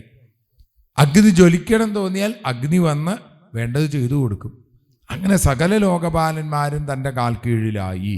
സകലതും നേടിയെടുത്തിട്ടും ഇതുകൊണ്ടൊന്നും ആ ഹിരണ്യകശിപു ജിതേന്ദ്രിയനായില്ല, സന്തോഷിച്ചില്ല എന്ന് പറയുന്നു. വീണ്ടും വീണ്ടും വേണം, ഉള്ളിൽ അത്യാഗ്രഹം. അങ്ങനെ ആ മഹേന്ദ്ര ഭവനത്തിൽ ദേവേന്ദ്രൻ്റെ ആ അമരാവതിയിൽ മദ്യപിച്ച് മതോന്മത്തനായിരിക്കുന്ന ആ ഹിരണ്യകശിപു, നാരദ മഹർഷി പറയുകയാണ്, ഞാനും അന്ന് ആ ഹിരണ്യകശിപുവിൻ്റെ അടുത്തേക്ക് പോയി. ഹിരണ്യകശിപു പ്രഖ്യാപിച്ചു കഴിഞ്ഞു, ഒരാൾ പോലും ഹരിയെന്നോ നാരായണായെന്നോ എന്നുള്ള വിഷ്ണുവിൻ്റെ നാമങ്ങൾ ജപിക്കാൻ പാടില്ല. എല്ലാവരും ഇനി ജപിക്കുകയാണെങ്കിൽ ഹിരണ്യായ നമ എന്ന് മാത്രമേ പാടുള്ളൂ എന്നാണ് പ്രത്യേകമായിട്ട്. ഇത് കേട്ട് കഴിഞ്ഞപ്പോഴോ നാരദ മഹർഷിക്ക് എവിടെയും പോയി നാരായണ നാമം ജപിക്കാനുള്ള പ്രത്യേകമായിട്ടുള്ള കഴിവുണ്ട്. അത് അവിടെയും കാണിച്ചു. കംസൻ്റെ അടുത്ത് പോയാലും രാവണൻ്റെ അടുത്ത് പോയാലും ഇവിടെ ഹിരണ്യകശിപുവിൻ്റെ അടുത്ത് വന്നാലും ഒക്കെ നാരദ മഹർഷി നാരായണ ജപിക്കും. അതെങ്ങനെയാ? ആരും നാരായണ ജപിക്കരുത് എന്ന് പ്രഖ്യാപിച്ച ഹിരണ്യകശിപുവിൻ്റെ അടുത്ത് പോയി നാരായണ നാമം ജപിക്കരുത്, അതിനുള്ള സൂത്രം നാരദ മഹർഷിക്ക് അറിയാം. ചെന്നു നേരെ ഹിരണ്യകശിപുവിനെ എങ്ങനെ തൊഴുതു. അപ്പം ഹിരണ്യകശിപുവിനെ തൊഴുമ്പോഴും ഹിരണ്യകശിപുവിൻ്റെ മാത്രമല്ല, പ്രഹ്ലാദൻ പറയുന്നുണ്ടല്ലോ, സകല ആളുകളുടെയും ബലം ആ ഭഗവാനാണ്. അപ്പം ഈ ഹിരണ്യകശിപുവിൻ്റെ ബലോ അതും ആ ഹിരണ്യകശിപുവിൻ്റെ ഉള്ളിൽ മിന്നിത്തിളങ്ങുന്ന ആ ഭഗവാൻ തന്നെയാണ്. ഹിരണ്യകശിപുവിന് കാണാൻ പറ്റണില്ല എന്നേ ഉള്ളൂ. വൈകുണ്ഠാദി ലോകങ്ങളൊക്കെ കീഴടക്കി എന്ന് വിചാരിച്ച് വന്നിരുന്നപ്പോൾ ഏറ്റവും വലിയ സൂത്രക്കാരനാരാ? അത് ഭഗവാനാണ്. ലോകത്തിൻ്റെ സൂത്രധാരനായിരിക്കുന്ന ഭഗവാനാണ്. ഭഗവാൻ എന്തു ചെയ്തു? ഹിരണ്യാക്ഷനെ കൊല്ലാൻ വേണ്ടി ബ്രഹ്മാവിൻ്റെ മൂക്കിൻ്റെ ഉള്ളിൽ കൂടെ പുറത്തേക്ക് ചാടിയ ഭഗവാൻ ഹിരണ്യകശിപുവിൻ്റെ അടുത്ത് നിന്ന് കുറച്ച് ദിവസം മറഞ്ഞിരിക്കാം എന്ന് വിചാരിച്ച് ഹിരണ്യകശിപുവിൻ്റെ മൂക്കിൻ്റെ ഉള്ളിൽ കൂടെ തന്നെ കയറി അകത്തു പോയിരുന്നു. എന്നിട്ടോ അവിടെ മിണ്ടാതിരുന്നു ഭഗവാൻ. ഹിരണ്യകശിപു ആർത്തട്ടഹസിക്കുകയാണ്, ഹരി എന്നെ കണ്ട് പേടിച്ചോടി. ആ ഹരിയാണ് നാരദൻ ചെന്ന് നമസ്കരിക്കണത്. ഹിരണ്യകശിപുവിന് ഇത് മനസ്സിലാവണില്ല. ഹിരണ്യകശിപു തൻ്റെ സിംഹാസനത്തിൽ ഞെളിഞ്ഞിരുന്നു. അപ്പം നാരദൻ പറഞ്ഞു, അങ്ങയുടെ ഈ ഭരണത്തിൽ ഈ ലോകത്ത് ഞാൻ പലയിടത്തും സഞ്ചരിച്ചു. ഒരു സ്ഥലത്തും പറയൂ നാരദ, എന്താ? ഒരു സ്ഥലത്തും നാരായണ നാരായണ നാരായണ നാരായണ എന്ന് ഒരാൾ പോലും ജപിക്കണില്ല. ഹിരണ്യകശിപുവിന് സന്തോഷമായി. അപ്പം നാരദൻ പറഞ്ഞു, കാരണം അങ്ങ് നാരായണ നാരായണ നാരായണ നാരായണ നാരായണ എന്ന് ജപിക്കരുത് എന്ന് പ്രഖ്യാപിച്ചാൽ പിന്നെ ഈ ലോകത്ത് ആരാണ് നാരായണ നാരായണ നാരായണ നാരായണ നാരായണ എന്ന് ജപിക്കാൻ ശക്തിയുള്ളവരായിട്ട് തീരുക? ഭക്തിയുള്ള ആളുകൾ പോലും നാരായണ നാരായണ നാരായണ നാരായണ എന്ന് ജപിക്കാൻ ശക്തിയില്ലാതെ ഇരിക്കുന്ന കാഴ്ച പലയിടത്തും ഞാൻ കണ്ടു. അതുകൊണ്ട് അങ്ങ് മനസ്സിലാക്കിക്കോളൂ, ഈ ലോകത്ത് ഇപ്പോൾ ഒരിടത്തും നാരായണ നാരായണ നാരായണ നാരായണ എന്ന് ജപിക്കുന്നേയില്ല. അത് അവരുടെ ജീവനിൽ പേടിയുള്ളത് കൊണ്ടാണ് അവർ നാരായണ നാരായണ നാരായണ എന്ന് ജപിക്കാത്തത് എന്ന് എന്നും നാരായണ നാരായണ നാരായണ എന്ന് ജപിക്കുന്ന എനിക്ക് പോലും മനസ്സിലായി. ഹിരണ്യകശിപുവിന് വലിയ സന്തോഷമായി. നാരദ, കേമായി. അങ്ങനെ പോയിട്ട് എല്ലാ കാര്യങ്ങളും എൻ്റെ അടുത്ത് വന്ന് പറയണം. വിശ്വാവസുസ്തുംബുരുരസ്മദാദയ. ഞങ്ങളൊക്കെ പോയി ഇങ്ങനെ അവിടെ ചെന്ന് ഹിരണ്യൻ്റെ മുമ്പിൽ ഇങ്ങനെയൊക്കെ പറയുകയുണ്ടായി. അങ്ങനെ ഇരിക്കുമ്പോൾ നാരദ മഹർഷി പറയുകയാണ്, ഈ ഹിരണ്യകശിപുവിൻ്റെ പ്രവൃത്തിയിൽ വിഷമിച്ച ദേവന്മാര് ഭഗവാന്റെ അടുത്തേക്ക് പോയി. ഭഗവാന്റെ കാക്കൽ വീണ് നമസ്കരിച്ചു. ഭഗവാൻ അവർക്ക് ദർശനം കൊടുത്തില്ല.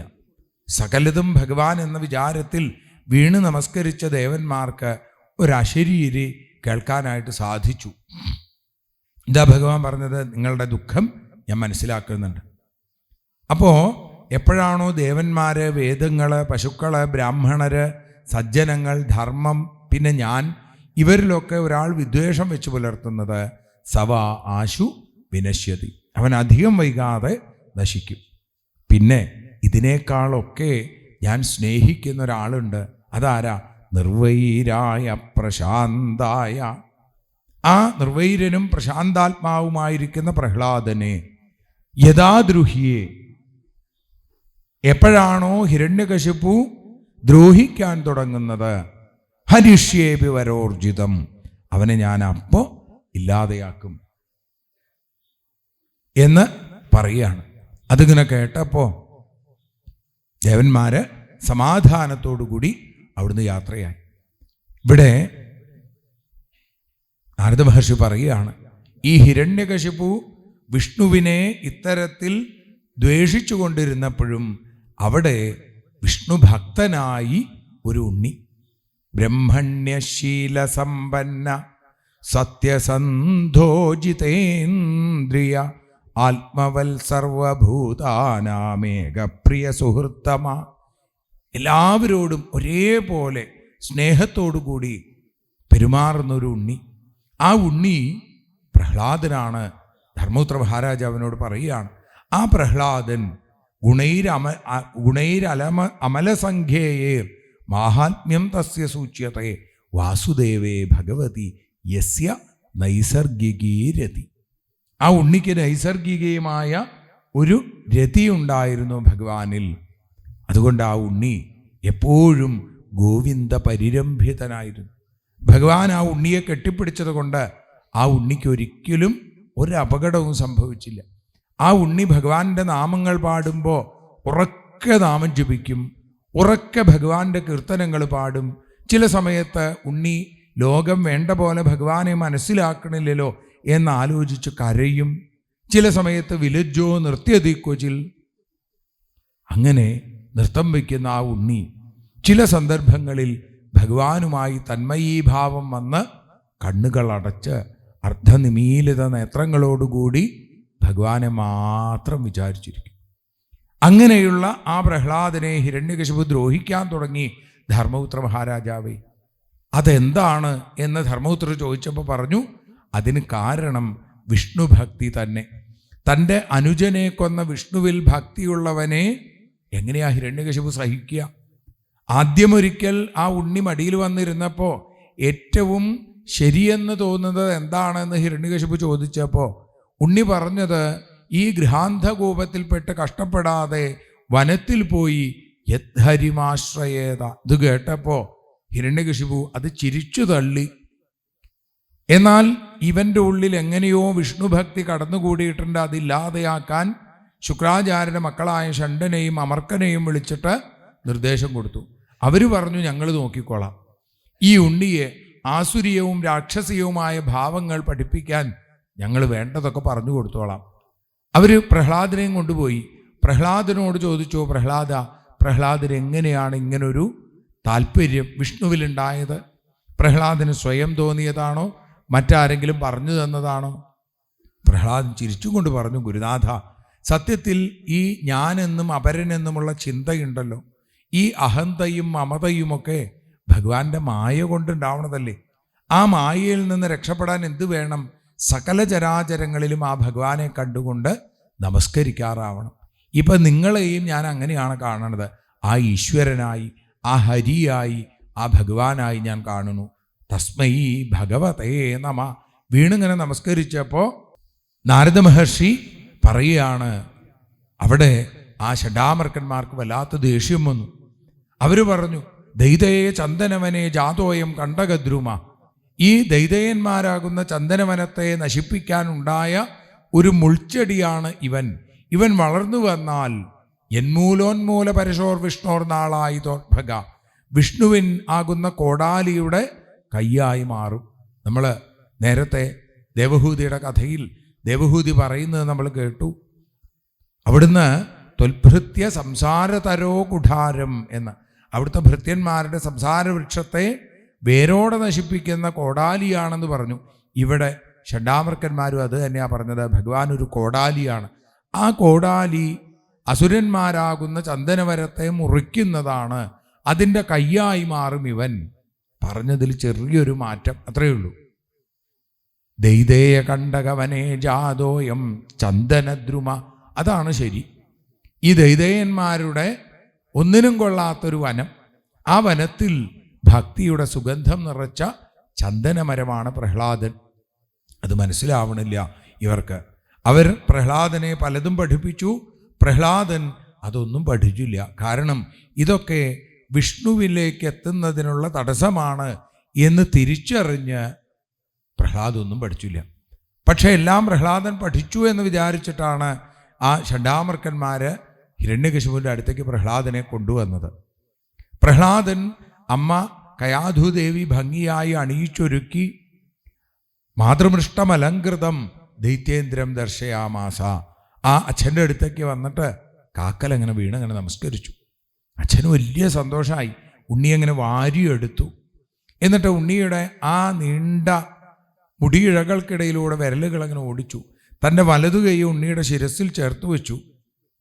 ഉണ്ണിക്ക് എല്ലാ തരത്തിലുള്ള ആയുസ്സും ഉണ്ടാവട്ടെ എന്ന് അനുഗ്രഹിച്ചു. ഇതൊക്കെ അസുരന്മാരുടെ സ്വഭാവമാണ്. അങ്ങനെ കൈവച്ച് അനുഗ്രഹിക്കുക മാത്രമല്ല, പ്രഹ്ലാദൻ്റെ മുഖത്ത് നോക്കി, പ്രഹ്ലാദൻ കൂപ്പുകൈകളുമായിട്ട് അച്ഛൻ്റെ മുഖത്ത് നോക്കി ഇങ്ങനെ ഇരിക്കുക. പ്രഹ്ലാദനോട് പറഞ്ഞു, പ്രഹ്ലാദാനുച്യതാം താത സ്വധീതം കിഞ്ചിതുത്തമം. ഉണ്ണി ഈ ഗുരുനാഥൻ നിന്ന് എന്നേ ചോദിച്ചുള്ളൂ. യദശിക്ഷൽ ഗുരോർ ഭവാൻ. ഹിരണ്യകശിപു ഉദ്ദേശിച്ചത് ഗുരുനാഥന്മാരിൽ നിന്നാണെങ്കിലും വാണീദേവി ഹിരണ്യകശിപുവിൻ്റെ നാവിൽ കയറി ഒരപകടം ഉണ്ടാക്കി. പ്രഹ്ലാദൻ ഇപ്പോൾ പറയുന്നത് ലോകം മുഴുവൻ കേൾക്കട്ടെ. ഗുരുനാഥന്മാരിൽ നിന്ന് എന്താ പഠിച്ചതെന്ന് വെച്ചാൽ പ്രഹ്ലാദൻ പറയും, അച്ഛാ ഞാൻ അവരിൽ നിന്നൊന്നും പഠിച്ചില്ല. എന്താ ഉണ്ണി അവരിൽ നിന്നൊന്നും പഠിക്കാണ്ടിരുന്നത്? അവരിൽ നിന്ന് പഠിക്കാനുള്ളതൊന്നുമില്ല. അവർ വിഷ്ണുവിന് എതിരായിട്ടുള്ള കാര്യങ്ങളാണ് പറഞ്ഞു തരുന്നത്, അതുകൊണ്ട് പഠിച്ചില്ല. ഇങ്ങനെയൊന്നുമല്ല. യദശിക്ഷൽ ഗുരോർ ഭവാൻ. ഗുരുനാഥനിൽ നിന്ന് എന്താണ് പഠിച്ചത് എന്ന് ചോദിച്ചപ്പോൾ പ്രഹ്ലാദൻ പറഞ്ഞ ശ്രവണം, കീർത്തനം, സ്മരണം, പാദസേവനം, അർച്ചനം, വന്ദനം, ദാസ്യം, സഖ്യം, ആത്മനിവേദനം എന്ന വാക്കുകൾ കേട്ടപ്പോൾ സത്യത്തിൽ ധർമ്മപുത്ര മഹാരാജാവും ഒന്ന് അത്ഭുതപ്പെട്ടു. കാരണം ഈ ഷണ്ടാമർക്കന്മാർ ഇത് പറഞ്ഞു കൊടുത്തിട്ടുണ്ടാവോ? നാരദ മഹർഷിയുടെ അടുത്ത് ചോദിക്കണം. വരട്ടെ. ഇപ്പോൾ ഇനി ഹിരണ്യകശിപു എന്താ ചെയ്തത്? നാരദ മഹർഷിയുടെ അടുത്ത് ചോദിച്ചു. ഇങ്ങനെയൊക്കെ പറഞ്ഞു കഴിഞ്ഞാൽ ഹിരണ്യകശിപുവിന് ദേഷ്യം വന്നില്ലേ? ദേഷ്യം വന്നു എന്ന് തന്നെയല്ല, ഷണ്ടാമർക്കന്മാരെ വിളിച്ചു. നിങ്ങളുടെ കഴുത്തിൽ തല കാണില്ല. ഇതൊക്കെയാണോ കുട്ടിയെ പഠിപ്പിക്കുന്നത്? ബ്രഹ്മബന്ധോ കിമേതത്തെ വിപക്ഷം ശ്രേതാസത അസാരം ഗ്രാഹിതോ ബാലോ മമനാദൃത്യ ദുർമതേ എന്ന് പറഞ്ഞപ്പോൾ അവരിങ്ങനെ ആലില പോലെ വരയ്ക്കാൻ തുടങ്ങി. ഹിരണ്യകശിപു ദേഷ്യം കൊണ്ടാണ് വരയ്ക്കുന്നതെങ്കിൽ ആ ഹിരണ്യകശിപുവിൻ്റെ ദേഷ്യം കണ്ട് ഷഡാമർക്കന്മാർ പേടിച്ച് ആലില പോലെ വരയ്ക്കാൻ തുടങ്ങി. പറഞ്ഞു, ന മൽപ്രണീതം, ഞങ്ങൾ പഠിപ്പിച്ചതല്ല, ന പരപ്രണീതം, വേറെ ആരും പഠിപ്പിച്ചതല്ല, നൈസർഗികീയം മതിരസ്യ രാജൻ. ഹേ ഇന്ദ്രശത്രോ, ഇത് ഉണ്ണിക്ക് നൈസർഗികമായിട്ടുള്ളതാണ് എന്ന് പറഞ്ഞതോടുകൂടി ഹിരണ്യകശിപുവിന് ദേഷ്യം കൂടുതലായി. ഗുരു പഠിപ്പിച്ചതല്ലെങ്കിൽ എവിടുന്ന് പഠിച്ചു ഇത് എന്ന് ചോദിക്കലും പ്രഹ്ലാദൻ്റെ വാക്കുകൾ കേട്ട് തൃപ്തി വരാതെ പ്രഹ്ലാദനെ തൻ്റെ മടിയിൽ നിന്ന് ദൂരേക്ക് വലിച്ചെറിഞ്ഞു. ഭഗവാന്റെ ആ ഗോവിന്ദ പരിരംഭിതനാണ് പ്രഹ്ലാദൻ. പ്രഹ്ലാദനൊന്നും പറ്റിയില്ല. ഹിരണ്യകശിപു പറഞ്ഞു, ആരവിടെ? ഭടന്മാർ തയ്യാറായി വന്നു. പറഞ്ഞു, ഇവനെ ഏത് വിധത്തിൽ വേണമെങ്കിലും കൊല്ലണം. കാരണം ഇവൻ വിഷ്ണുപക്ഷക്കാരനാണ്. 5 വയസ്സിൽ എനിക്കെതിരെ ഇത്രയും ശക്തിയോടുകൂടി ഇവൻ നിൽക്കാൻ സാധിക്കുന്നുണ്ടെങ്കിൽ ഇവൻ്റെ പിന്നിൽ വിഷ്ണുവിൻ്റെ ശക്തിയുണ്ട്. അത് ഇപ്പം തന്നെ ഇല്ലാതെയാക്കണം. ശരീരത്തിൽ ഏതെങ്കിലും ഒരു അവയവത്തിന് അസുഖം വന്നാൽ ആ അവയവം മുറിച്ചു കളഞ്ഞിട്ടാണെങ്കിലും ഛിന്ദ്യാൽ തദംഗം യതുതാത്മനോഹിതം ശേഷം സുഖം ജീവതി, ബാക്കിയുള്ള കാലം സുഖമായിട്ടിരിക്കണം. കയ്യിനാണ് ദോഷമെങ്കിൽ കയ്യ് മുറിച്ചു കളയുക. ഇവൻ എൻ്റെ കുലത്തിൽ, എൻ്റെ പുത്രൻ, യാതൊരു ദാക്ഷിണ്യവും കാണിക്കേണ്ട, കൊന്നോളൂ ഇവനെ ഏത് തരത്തിൽ വേണമെങ്കിൽ. അപ്പോഴേക്കും ഭടന്മാർ വന്നു. നദന്തോ ഭൈരവാന്നാദാൽ ഛിന്തി ഭിന്ദീതിവാദിന, അവര് കൊല്ലവനെ, വെട്ടവനെ എന്നൊക്കെ പറഞ്ഞ് ശൂലങ്ങളും വാളുമൊക്കെ ആയിട്ട് വന്നു. വാളും കുന്തവുമൊക്കെ തകർന്നു പോകുന്നതല്ലാതെ ആ ഉണ്ണിയുടെ ദേഹത്ത് ഒരു രോമത്തിന് പോലും ദോഷമുണ്ടാക്കാൻ ആർക്കും സാധിച്ചില്ല. പേടിച്ചു. ഉടനെ തന്നെ ദിഗ്ഗജങ്ങളെ കൊണ്ടുവന്നു. ആനകള് ആ കൂർത്തുമൂർത്ത കൊമ്പുകളുമായി പ്രഹ്ലാദനെ കുത്തിമലർത്താൻ വരുമ്പോൾ അടുത്തേക്ക് അങ്ങോട്ട് എത്തുമ്പോഴേക്കും അവിടെ സിംഹനാദമാണ്. ആ ആനകളുടെ ചെവിയിൽ, ആ മദകരികളുടെ ചെവിയിൽ സിംഹനാദം ഉയർന്നു. അവിടെ പ്രഹ്ലാദനല്ല, അലറി വിളിച്ചും കൊണ്ടൊരു സിംഹം. പേടിച്ചു. ആഹരീഗർജനം കേൾക്കുന്ന മാത്രയിൽ ഘോരപാപങ്ങളാം വൻഗജങ്ങൾ ദൂരത്തിലോടി മറയുന്നു. എങ്കിൽ വിഷപ്പാമ്പുകളെ കൊണ്ടുവരൂ. വിഷപ്പാമ്പുകൾ ഭണം ഉയർത്തിക്കൊണ്ട് വിഷം ചീറ്റിക്കൊണ്ട് ഇങ്ങനെ വരുന്നു. അടുത്തേക്ക് വരുമ്പോഴേക്കും സാമഗാന ചിറകടിയൊച്ചയാം, ആ സാമഗാന ചിറകടിയുമായി ഗരുഡനാണ് അവിടെ ഇങ്ങനെ നിൽക്കുന്നത്. നാഗാരിയായ ഗരുഡനെ കാണുമ്പോഴേക്കും അവരും പിന്തിരിഞ്ഞോടി. പർവ്വതത്തിൻ്റെ മുകളിൽ നിന്ന് വലിച്ചെറിഞ്ഞു. വെള്ളത്തിൽ മുക്കിക്കൊല്ലാൻ നോക്കി, ഗുഹയിൽ അടച്ചു നോക്കി, വിഷപ്പുകയടുപ്പിച്ചു, ഭക്ഷണം കൊടുക്കാതെ നോക്കി. ഗരദാനൈർ അഭോജനൈ, വിഷം കൊടുത്തു. കയാധുദേവിയുടെ കയ്യിലാണ് വിഷപാത്രം കൊടുത്തത്. നിന്റെ വളർത്തുദോഷമാണ് ഇത്, നീ ശ്രദ്ധിക്കാത്തത് കൊണ്ടാണ്, കൊടുക്ക്. കയാധുദേവിയുടെ കയ്യിലിരുന്ന് ആ പാത്രം ഇങ്ങനെ വിറച്ചു. കണ്ണുകളിൽ നിന്ന് കണ്ണീർ തുള്ളികൾ തെറിച്ചു. പ്രഹ്ലാദനോ ഇതൊക്കെ കണ്ട് വെറുതെ ചിരിച്ചു. അത്രയേ ഉള്ളൂ. പ്രഹ്ലാദൻ പറഞ്ഞു, അമ്മ എന്തിനാ വിഷമിക്കണത്, ഭഗവാൻ എന്നെ രക്ഷിക്കും എന്ന് ഉറപ്പിച്ച് ആ കയ്യിൽ നിന്ന് വിഷപാത്രം വാങ്ങി അത് അമൃതുപോലെ കഴിച്ചു. നാരദ മഹർഷി പറയുകയാണ്, ധർമ്മപുത്രരെ, പാലാഴിമഥന സമയത്ത് ഹാലാഹലം കഴിച്ച സാക്ഷാൽ മഹാദേവന് പോലും കഴുത്ത് നീലനിറായി. പക്ഷേ ആ ഭഗവാന്റെ പാദാരവിന്ദങ്ങളിൽ തൻ്റെ ശിരസ് ചേർത്ത് വെച്ച ആ നീലമേഘ ശ്യാമളവർണ്ണൻ്റെ പാദങ്ങളിൽ ശിരസ് ചേർത്ത് വെച്ച ആ പ്രഹ്ലാദന് യാതൊന്നും സംഭവിച്ചില്ല എന്ന് പറയുന്നു. ഹിരണ്യകശിപു ആലോചിച്ചു, നൂനമേതൽ വിരോധേന മൃത്യുർമേ ഭവിതാനവ, ഇവനോടുള്ള വിരോധം കൊണ്ട് എനിക്ക് മരണം ഉണ്ടാവുമോ? ഉണ്ടാവില്ല എന്ന് സ്വയം ആശ്വസിച്ചു. ഗുരുപുത്രന്മാർ പറഞ്ഞു, ഞങ്ങൾ ഇവനെ കൊണ്ടുപോട്ടെ, ഗുരുകുലത്തിൽ വരുണപാശം കൊണ്ട് ബന്ധിച്ച് ഇവനെ ഞങ്ങൾ വേണ്ടത് പഠിപ്പിച്ചോളാം. അപ്പോഴേക്കും ഞങ്ങളുടെ അച്ഛനായ അസുരഗുരുവായ ശുക്രാചാര്യർ വരും. വന്നു കഴിഞ്ഞാൽ പിന്നെ ഈ ഉണ്ണിയെ നമുക്ക് ആസുരീയമായ ഭാവത്തിലേക്ക് കൊണ്ടുവരാൻ ഒരു വിഷമവും ഉണ്ടാവില്ല. ഹരി എന്ന ചിന്ത പോലും ഇവനെ ഇല്ലാതെയാക്കാൻ ഞങ്ങൾക്ക് സാധിക്കും. കൊണ്ടുപോകൂ, എനിക്ക് കാണണ്ട എന്നാണ് ഹിരണ്യകശിപുവിൻ്റെ മറുപടി. എന്നാൽ പ്രഹ്ലാദനിൽ ഹരിചിന്ത ഇല്ലാതെയാക്കാൻ മോഹിച്ച ആ ഗുരുപുത്രന്മാര് അധികം വൈകാതെ മനസ്സിലായി, പ്രഹ്ലാദനിൽ മാത്രമല്ല സകല അസുരക്കുട്ടികളിലും ആ ഹരിചിന്ത, ആ ശരിയുടെ ചിന്ത അവരിലൊക്കെ പ്രഹ്ലാദൻ ചേർത്ത് വെച്ചു എന്ന്. കാരണം എന്താ, കുട്ടികൾ വന്ന് പ്രഹ്ലാദൻ്റെ അടുത്ത് വന്ന് പറഞ്ഞു, പ്രഹ്ലാദ, എന്തിനാണ് ഈ അച്ഛൻ പറയുന്നത് കേൾക്കാതെ ഇത്തരത്തിൽ പ്രഹ്ലാദൻ ഇങ്ങനെ ദ്രോഹിക്കണാണിപ്പോൾ ഞങ്ങൾക്ക് വല്ലാത്ത വിഷമം വരാറുണ്ട്.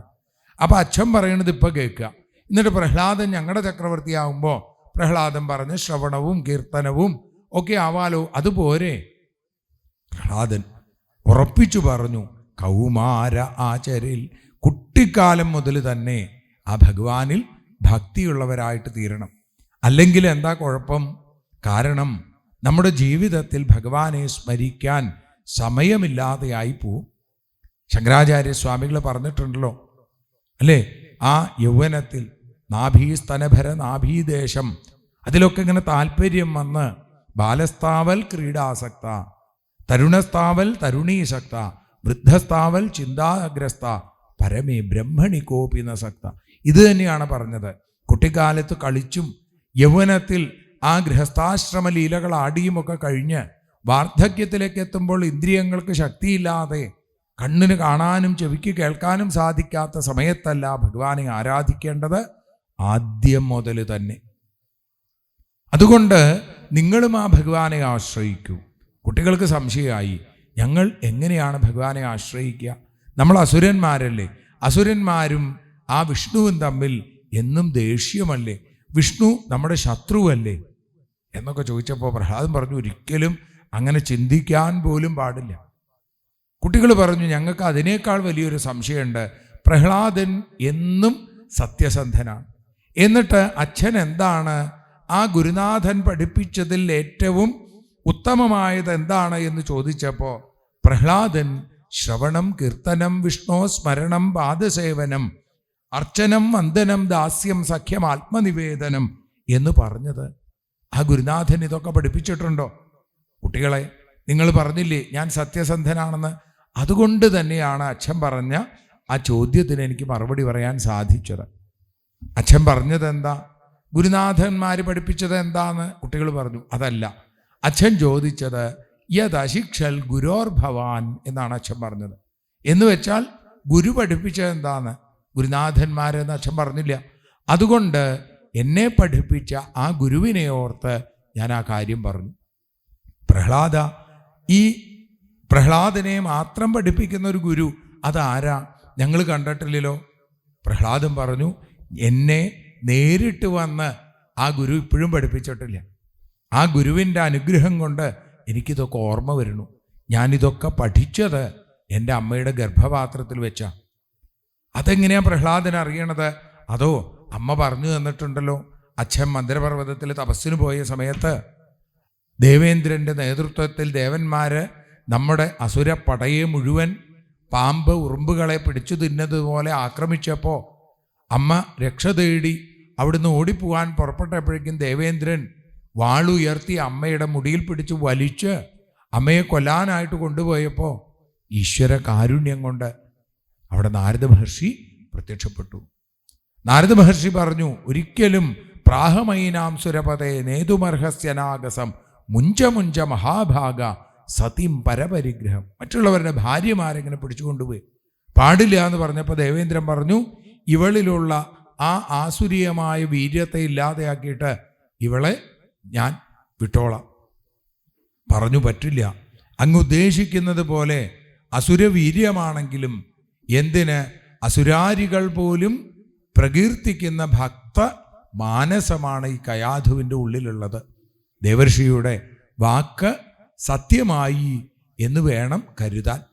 ഭഗവാനിൽ എനിക്ക് ഭക്തിയുണ്ടോ എന്ന് എനിക്കറിയില്ല, പക്ഷേ ആ ഭഗവാന്റെ കാരുണ്യം ആവോളം ഞാൻ അനുഭവിക്കുന്നുണ്ട്. അതുകൊണ്ടാണ് 14 ലോകങ്ങളും കീഴടക്കിയ എൻ്റെ അച്ഛൻ പല രീതിയിൽ എന്നെ കൊല്ലാൻ നോക്കിയിട്ടും കൊല്ലാൻ സാധിച്ചില്ലല്ലോ. നിങ്ങൾ കണ്ടതല്ലേ, അച്ഛൻ്റെ പുരികക്കൊടി ഒന്ന് ചലിച്ചാൽ, അച്ഛൻ്റെ കടക്കൊന്ന് ചുവന്നാൽ പേടിക്കുന്നു സകല ലോകപാലന്മാരും എന്നിരിക്കെ കേവലം 5 വയസ്സുള്ള എനിക്ക് അച്ഛനെ ധിക്കരിക്കാൻ, അച്ഛൻ്റെ വാക്കുകൾ അനുസരിക്കാതിരിക്കാൻ എനിക്ക് ശക്തിയുണ്ടെങ്കിൽ അത് ഭഗവാനിലുള്ള ഭക്തി മാത്രമാണ്. എന്നാൽ ആ ഭക്തി പോലും ഭഗവാന്റെ കാരുണ്യമാണ്. അതുകൊണ്ട് ആ ഭഗവാന്റെ പാദങ്ങളെ ആശ്രയിക്കുക. ശ്രദ്ധയാ തൽകഥായാം ച കീർത്തനൈർ ഗുണകർമ്മണാം തൽപാദാംബുരുഹധ്യാനാൽ തല്ലിംഗേക്ഷാർഹണാദിഭി. അങ്ങനെ എല്ലായിടത്തും ഭഗവാനെ കണ്ടുകൊണ്ട് ആ ഭഗവാനെ മാത്രം വിചാരിച്ചും കൊണ്ട് ഭഗവാന്റെ നാമം ജപിച്ചും കൊണ്ടിരുന്നാൽ ദേവനോ അസുരനോ മനുഷ്യനോ യക്ഷനോ ഗന്ധർവനോ ആരുമായിക്കൊള്ളട്ടെ, ബ്രാഹ്മണനോ ഋഷിയോ അസുരനോ ആരുമായിക്കൊള്ളട്ടെ, അവർക്കൊക്കെ ആ ഭഗവാനിൽ ഭക്തിയുണ്ടാവും. അവർക്ക് മംഗളം വന്നു ചേരുകയും ചെയ്യും. ദാനവും തപസ്സും ശുദ്ധിയും വ്രതങ്ങളും ഒന്നും ഭഗവാനിലുള്ള അമലമായ ഭക്തിക്ക് തുല്യമല്ല. അതുകൊണ്ട് നിങ്ങളെല്ലാവരും ഭഗവാനിൽ ഭക്തിയുള്ളവരായിട്ട് തീരൂ. ആസുരീയമായ ഭാവത്തെ ഉപേക്ഷിക്കൂ. പക്ഷികള്, മൃഗങ്ങള് എന്നു വേണ്ട ദൈതേയന്മാര്, അസുരന്മാരും യക്ഷരക്ഷസുകളും സ്ത്രീകളും ശൂദ്രന്മാരും ഗോപികമാരും ഒക്കെ ഭഗവാനിൽ ഭക്തിയുള്ളവരായി ആ ഭഗവാന്റെ ഗതി, ഭഗവാന്റെ പരമമായ ഗതിയിലേക്ക് എത്തിച്ചേർന്നിട്ടുണ്ട്. അതുകൊണ്ട് ഏകാന്ത ഭക്തിർ ഗോവിന്ദേ യൽ സർവത്ര തദീക്ഷണം. എല്ലായിടത്തും ഭഗവാനെ കണ്ടുകൊണ്ട് ആ ഭഗവാന്റെ നാമങ്ങളെ നിങ്ങൾ ഉച്ചൈസ്തരം ഘോഷിക്കുവിൻ.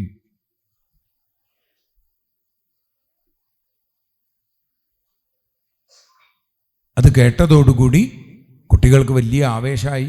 പ്രഹ്ലാദ, ഞങ്ങൾക്ക് ആ നാമസങ്കീർത്തനം ഒന്ന് പറഞ്ഞു തരൂ. പ്രഹ്ലാദൻ ഇടയ്ക്കിടയ്ക്ക് ചെല്ലണത് ഞങ്ങൾ കേട്ടിട്ടുണ്ട്, എങ്കിൽ ഞങ്ങളും ആ ഭഗവാന്റെ നാമം ജപിക്കാം.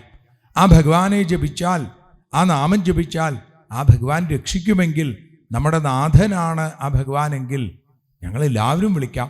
പ്രഹ്ലാദൻ പറഞ്ഞു തരൂ എന്ന് പറഞ്ഞപ്പോൾ പ്രഹ്ലാദനിതാ ഉറക്കെ ഗോവിന്ദ മാധവ കേശവ ഹരേ നാരായണ എന്നിങ്ങനെ ഉറക്കെ നാമം ജപിച്ചതോടുകൂടി എല്ലാവരും ഒരുമിച്ച് നാമം ജപിക്കാൻ തുടങ്ങി. ആ നാമജപം ലോകത്തെ മുഴുവൻ ഭക്തിപൂരിതമാക്കുന്ന സമയത്ത് ഭയത്തിൻ്റെ ആ വിദ്വേഷത്തിൻ്റെ കനൽക്കട്ടകൾ കണ്ണിൽ ചേർത്തു വെച്ചും കൊണ്ട് അവിടേക്ക് പാഞ്ഞെത്തി ഹിരണ്യകശിപു. ഷണ്ടാമൃക്കന്മാർ പറഞ്ഞു, ഞങ്ങൾക്ക് ആ ഉണ്ണിയെ നിയന്ത്രിക്കാൻ സാധിക്കണില്ല. ആ ഉണ്ണി മാത്രമല്ല, അവിടെയുള്ള സകല അസുരക്കുട്ടികളും ഉറക്ക നാമം ജപിക്കുകയാണ്, ഞങ്ങൾ എന്തു ചെയ്യണം എന്ന് ചോദിച്ചപ്പോൾ ഹിരണ്യകശിപു സർപ്പപദാഹതൈവശ്വസൻ പ്രകൃതി ദാരുണ, അവിടേക്കൊരു വരവ് വന്നു എന്നാണ്. ആ ഭഗവാന്റെ ദിവ്യമായ അവതാരത്തിൻ്റെ സമയമായി എന്ന് മനസ്സിലാക്കി ബ്രഹ്മരുദ്രാദി ദേവന്മാരൊക്കെ തന്നെ തയ്യാറായി നിൽക്കുന്നു. പ്രഹ്ലാദനെ ഹിരണ്യകശിപു ദ്രോഹിക്കാൻ വരുന്നു. പ്രഹ്ലാദായി യഥാദ്രുഹ്യേ ഹനിഷ്യേപി വരോർജിതം എന്ന് പറഞ്ഞ ആ ഭഗവാൻ അത് സത്യമാക്കാൻ ഇപ്പോൾ അവതരിക്കും എന്ന് തീർച്ചപ്പെടുത്തിക്കൊണ്ട് അവരൊക്കെ കാത്തു നിൽക്കണു. പ്രഹ്ലാദൻ്റെ അടുത്തേക്ക് വന്ന് ഹിരണ്യകശിപു ചോദിച്ചു, തസ്യമേ ഭീതവൻ മൂഢ ശാസനം കിം ബലോത്യക, എന്തു ബലം കൊണ്ടാണ് നീ എൻ്റെ ശാസനയെ ധിക്കരിക്കുന്നത് എന്ന് ചോദിച്ചപ്പോൾ പ്രഹ്ലാദൻ പറഞ്ഞു, ഇത് എൻ്റെ മാത്രം ബലമല്ല, സകല ചരാചരങ്ങളുടെയും ബലമാണ്, അച്ഛൻ്റെ ബലമാണ്. ഈ ലോകത്ത് ബലമുള്ളവരുടെ മുഴുവൻ ബലം ആ ഭഗവാനാണ് എന്ന് പ്രഹ്ലാദൻ വളരെ ധീരനായി അച്ഛൻ്റെ മുമ്പിൽ പറഞ്ഞു. എങ്കിൽ പ്രഹ്ലാദനോട് ചോദിച്ചു ഹിരണ്യകശിപു, എങ്കിൽ എന്തുകൊണ്ടാണ് ആ ബലത്തെ എനിക്ക് കാണാൻ സാധിക്കാത്തത്? അച്ഛൻ ഈ ഉരുട്ടിമിഴിച്ച കണ്ണുകളുണ്ടല്ലോ, അത് അച്ഛൻ അടച്ച് ആ അകക്കണ്ണ് തുറക്കൂ, എങ്കിൽ ആ ഭഗവാനെ കാണാനായിട്ട് സാധിക്കും എന്ന് വളരെ ധീരമായി പറഞ്ഞു. അച്ഛൻ്റെ ഉള്ളിലെ ഷഡ്രിപുക്കൾ ആനന്ദനൃത്തം ചെയ്യുകയാണ്. അച്ഛനെ തോൽപ്പിച്ചതിൻ്റെ ആഘോഷമാണ് അവർക്ക്. എന്നെ തോൽപ്പിച്ച ഏത് ശത്രുക്കളാണ്, ഈ ലോകം മുഴുവൻ എൻ്റെ കാൽക്കീഴിലാണ് എന്ന് ഹിരണ്യകശിപു പറഞ്ഞപ്പോൾ പ്രഹ്ലാദൻ ചിരിച്ചും കൊണ്ട് പറഞ്ഞു, അച്ഛൻ്റെ ഉള്ളിലുള്ള കാമക്രോധ ലോഭ മത മാത്സര്യാദികളാകുന്ന ആ ശത്രുക്കൾ അച്ഛനെ തോൽപ്പിച്ചു കഴിഞ്ഞു. അതിനെ ജയിക്കാൻ ആ ഭക്തി കൊണ്ട് ഭഗവാന്റെ പാദത്തിൽ സമർപ്പണം ചെയ്യൂ, ആ കാൽക്കൽ വീണ് നമസ്കരിക്കൂ. എല്ലാം പൊറുക്കാൻ ആ ഭഗവാന് സാധിക്കും. നമ്മളൊന്ന് വീണ് നമസ്കരിക്കേ വേണ്ടൂ, അപരാധങ്ങളൊക്കെ പൊറുക്കണേ എന്ന് പ്രാർത്ഥിക്കുകയേ വേണ്ടൂ. തീർച്ചയായും ഭഗവാൻ രക്ഷിക്കും എന്നൊക്കെ പറഞ്ഞുവെങ്കിലും അതൊന്നും കേൾക്കാവുന്ന ഒരവസ്ഥയിലായിരുന്നില്ല ഹിരണ്യകശിപു.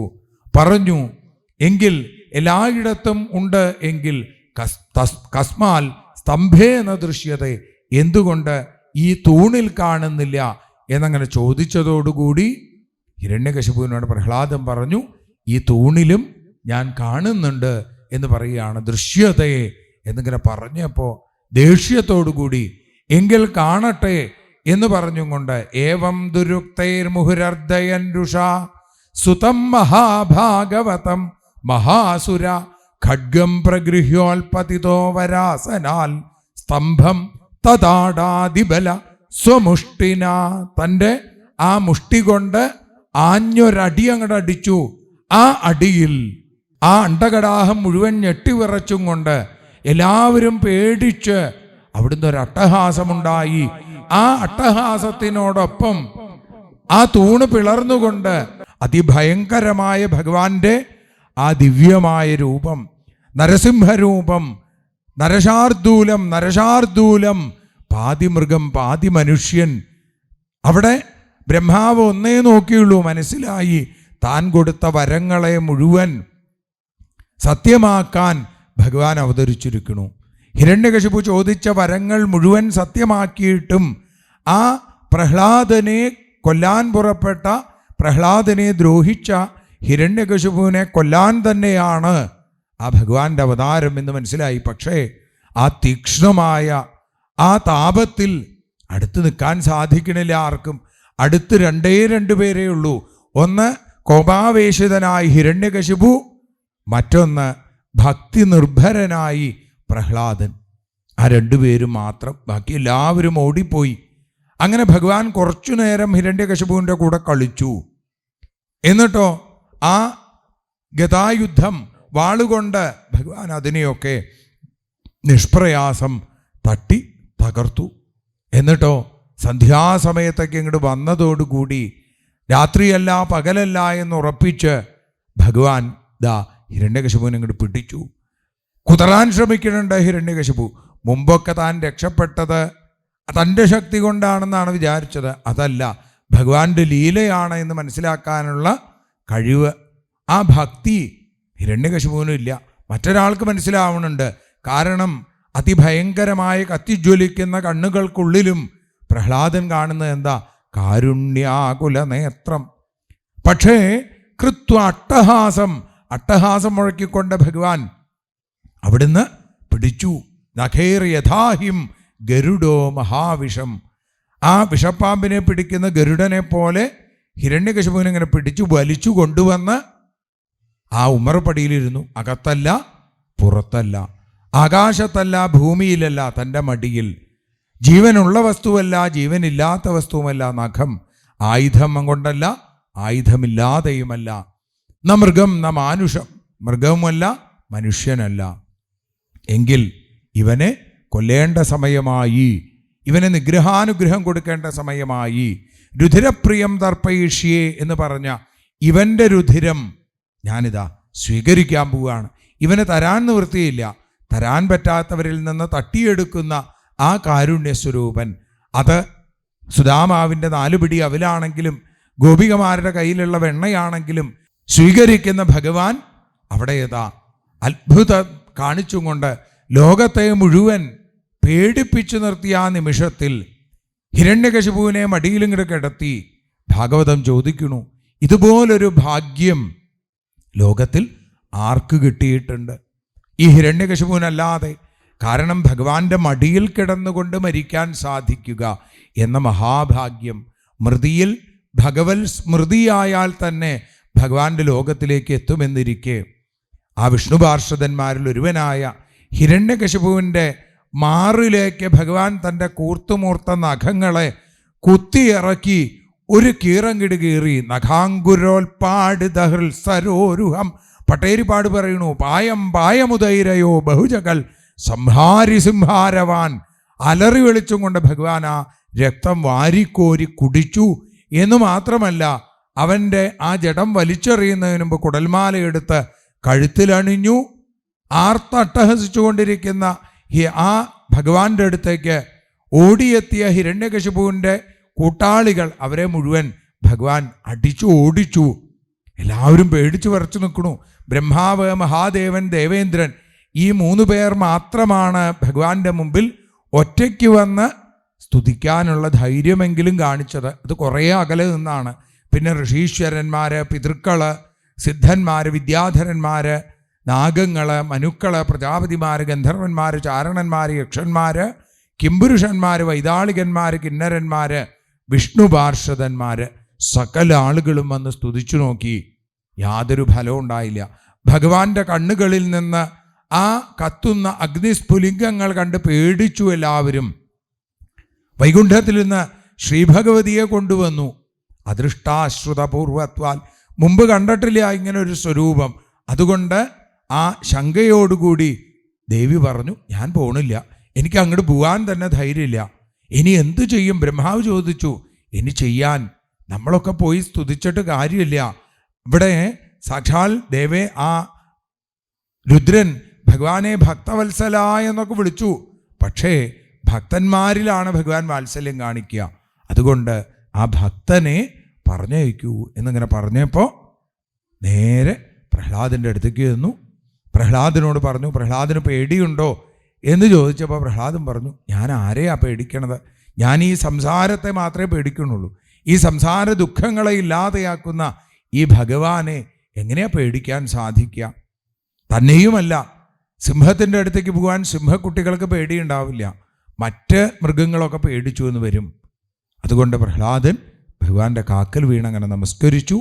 ഭഗവാൻ ഇങ്ങനെ വാരി ഇങ്ങോട്ട് എടുത്തു. ഇതുവരെ കത്തിജ്വലിച്ച കണ്ണുകളിൽ നിന്ന് കാരുണ്യഗംഗയൊഴുകാൻ തുടങ്ങി. അത് പ്രഹ്ലാദനെ കുളിപ്പിച്ചു. പ്രഹ്ലാദൻ വീണ്ടും വീണ്ടും വീണ്ടും ശുദ്ധനായി. ആ പ്രഹ്ലാദനെ മാറോട് ചേർത്ത് ഇങ്ങനെ പിടിച്ചു. മൃഗചേഷ്ട കാണിച്ചുകൊണ്ട് പ്രഹ്ലാദൻ്റെ ദേഹമാസകലം നക്കി തോർത്തി ഭഗവാൻ. എന്നിട്ടോ ആ ഉണ്ണി അങ്ങനെ ചേർത്ത് പിടിച്ച് കുറച്ചു നേരം ഇരുന്നു. എന്നിട്ട് ലക്ഷ്മി ഭഗവതിയെ ഒന്ന് നോക്കി. ലക്ഷ്മിക്ക് മനസ്സിലായി ഇപ്പോൾ എത്തേണ്ട സമയമായി, ശാന്തനായി എന്ന് മനസ്സിലായപ്പോൾ അവിടുന്ന് ഓടി വന്നു. ഭഗവാനോടൊപ്പം ചേർന്നിങ്ങനെ നിന്ന് തൻ്റെ തൃക്കൈയും ഭഗവാന്റെ തൃക്കൈയും ചേർത്ത് പ്രഹ്ലാദൻ്റെ ശിരസിൽ അങ്ങനെ വെച്ചു. ലക്ഷ്മീ നൃസിംഹ മമദേഹി കരാവലംബം എന്ന് പ്രഹ്ലാദ് ഇങ്ങനെ പ്രാർത്ഥിച്ചു. ഏതായാലും പ്രഹ്ലാദൻ്റെ പ്രാർത്ഥന എന്താ? ഭഗവാനെ, എനിക്ക് ഭക്തി മാത്രമേ വേണ്ടൂ, മറ്റൊരു വരവും വേണ്ട എന്നാണ്. കാരണം എന്തെങ്കിലും വരം ചോദിച്ചാൽ നമ്മൾ തമ്മിലുള്ള ബന്ധം വെറും കച്ചവട ബന്ധമായിട്ട് തീരില്ലേ. അതുകൊണ്ട് അവിടുന്ന് അടിയനെ ഭക്തി തരാൻ അനുഗ്രഹിക്കണം. മറ്റൊരു മോഹം കൂടിയുണ്ട് ഭഗവാനെ എന്ന് പറഞ്ഞപ്പോൾ ഭഗവാൻ ചോദിച്ചു, അതെന്താണ്? എത്രയോ പാപം ചെയ്ത എൻ്റെ അച്ഛനെ ആ പാപങ്ങളിൽ നിന്ന് മോചിപ്പിക്കാൻ ഭഗവാൻ പറഞ്ഞു, തീർച്ചയായും പാപങ്ങളിൽ നിന്ന് മോചിതൻ തന്നെയാണ് നിൻ്റെ അച്ഛൻ. കാരണം നിന്നെപ്പോലൊരു പുത്രനെ കിട്ടിയില്ലേ, ഇതിൽ പരം ഭാഗ്യം വേറെ എന്താ ഉള്ളത്? 21 തലമുറ ശുദ്ധമായി കഴിഞ്ഞു എന്ന് പറയുന്നു. അവിടെ ആർത്തട്ടഹസിച്ചിരുന്ന ആ ഭഗവാൻ ഇപ്പോൾ ആനന്ദത്തിൻ്റെ വേണുഗാനം മുഴക്കുന്ന കാരുണ്യസ്വരൂപനായി മാറാൻ തയ്യാറെടുത്തു കഴിഞ്ഞു. അതാണ് നമുക്ക് നാളെ അനുസ്മരിക്കാനുള്ളത്. പ്രഹ്ലാദനെ അനുഗ്രഹിച്ച് പ്രഹ്ലാദനെ അസുരചക്രവർത്തിയായി അഭിഷേകം ചെയ്യാൻ ശുക്രാചാര്യർക്ക് നിർദ്ദേശം കൊടുത്ത് ഭഗവാൻ അവിടുന്ന് അന്തർധാനം ചെയ്തു. എല്ലാവരിലും ഭയം വിതയ്ക്കുന്ന ആ നരഹരി രൂപം ഇന്ന് അഭയസ്വരൂപിയായി എല്ലാവരെയും അനുഗ്രഹിച്ചു കൊണ്ടിരിക്കുന്നു.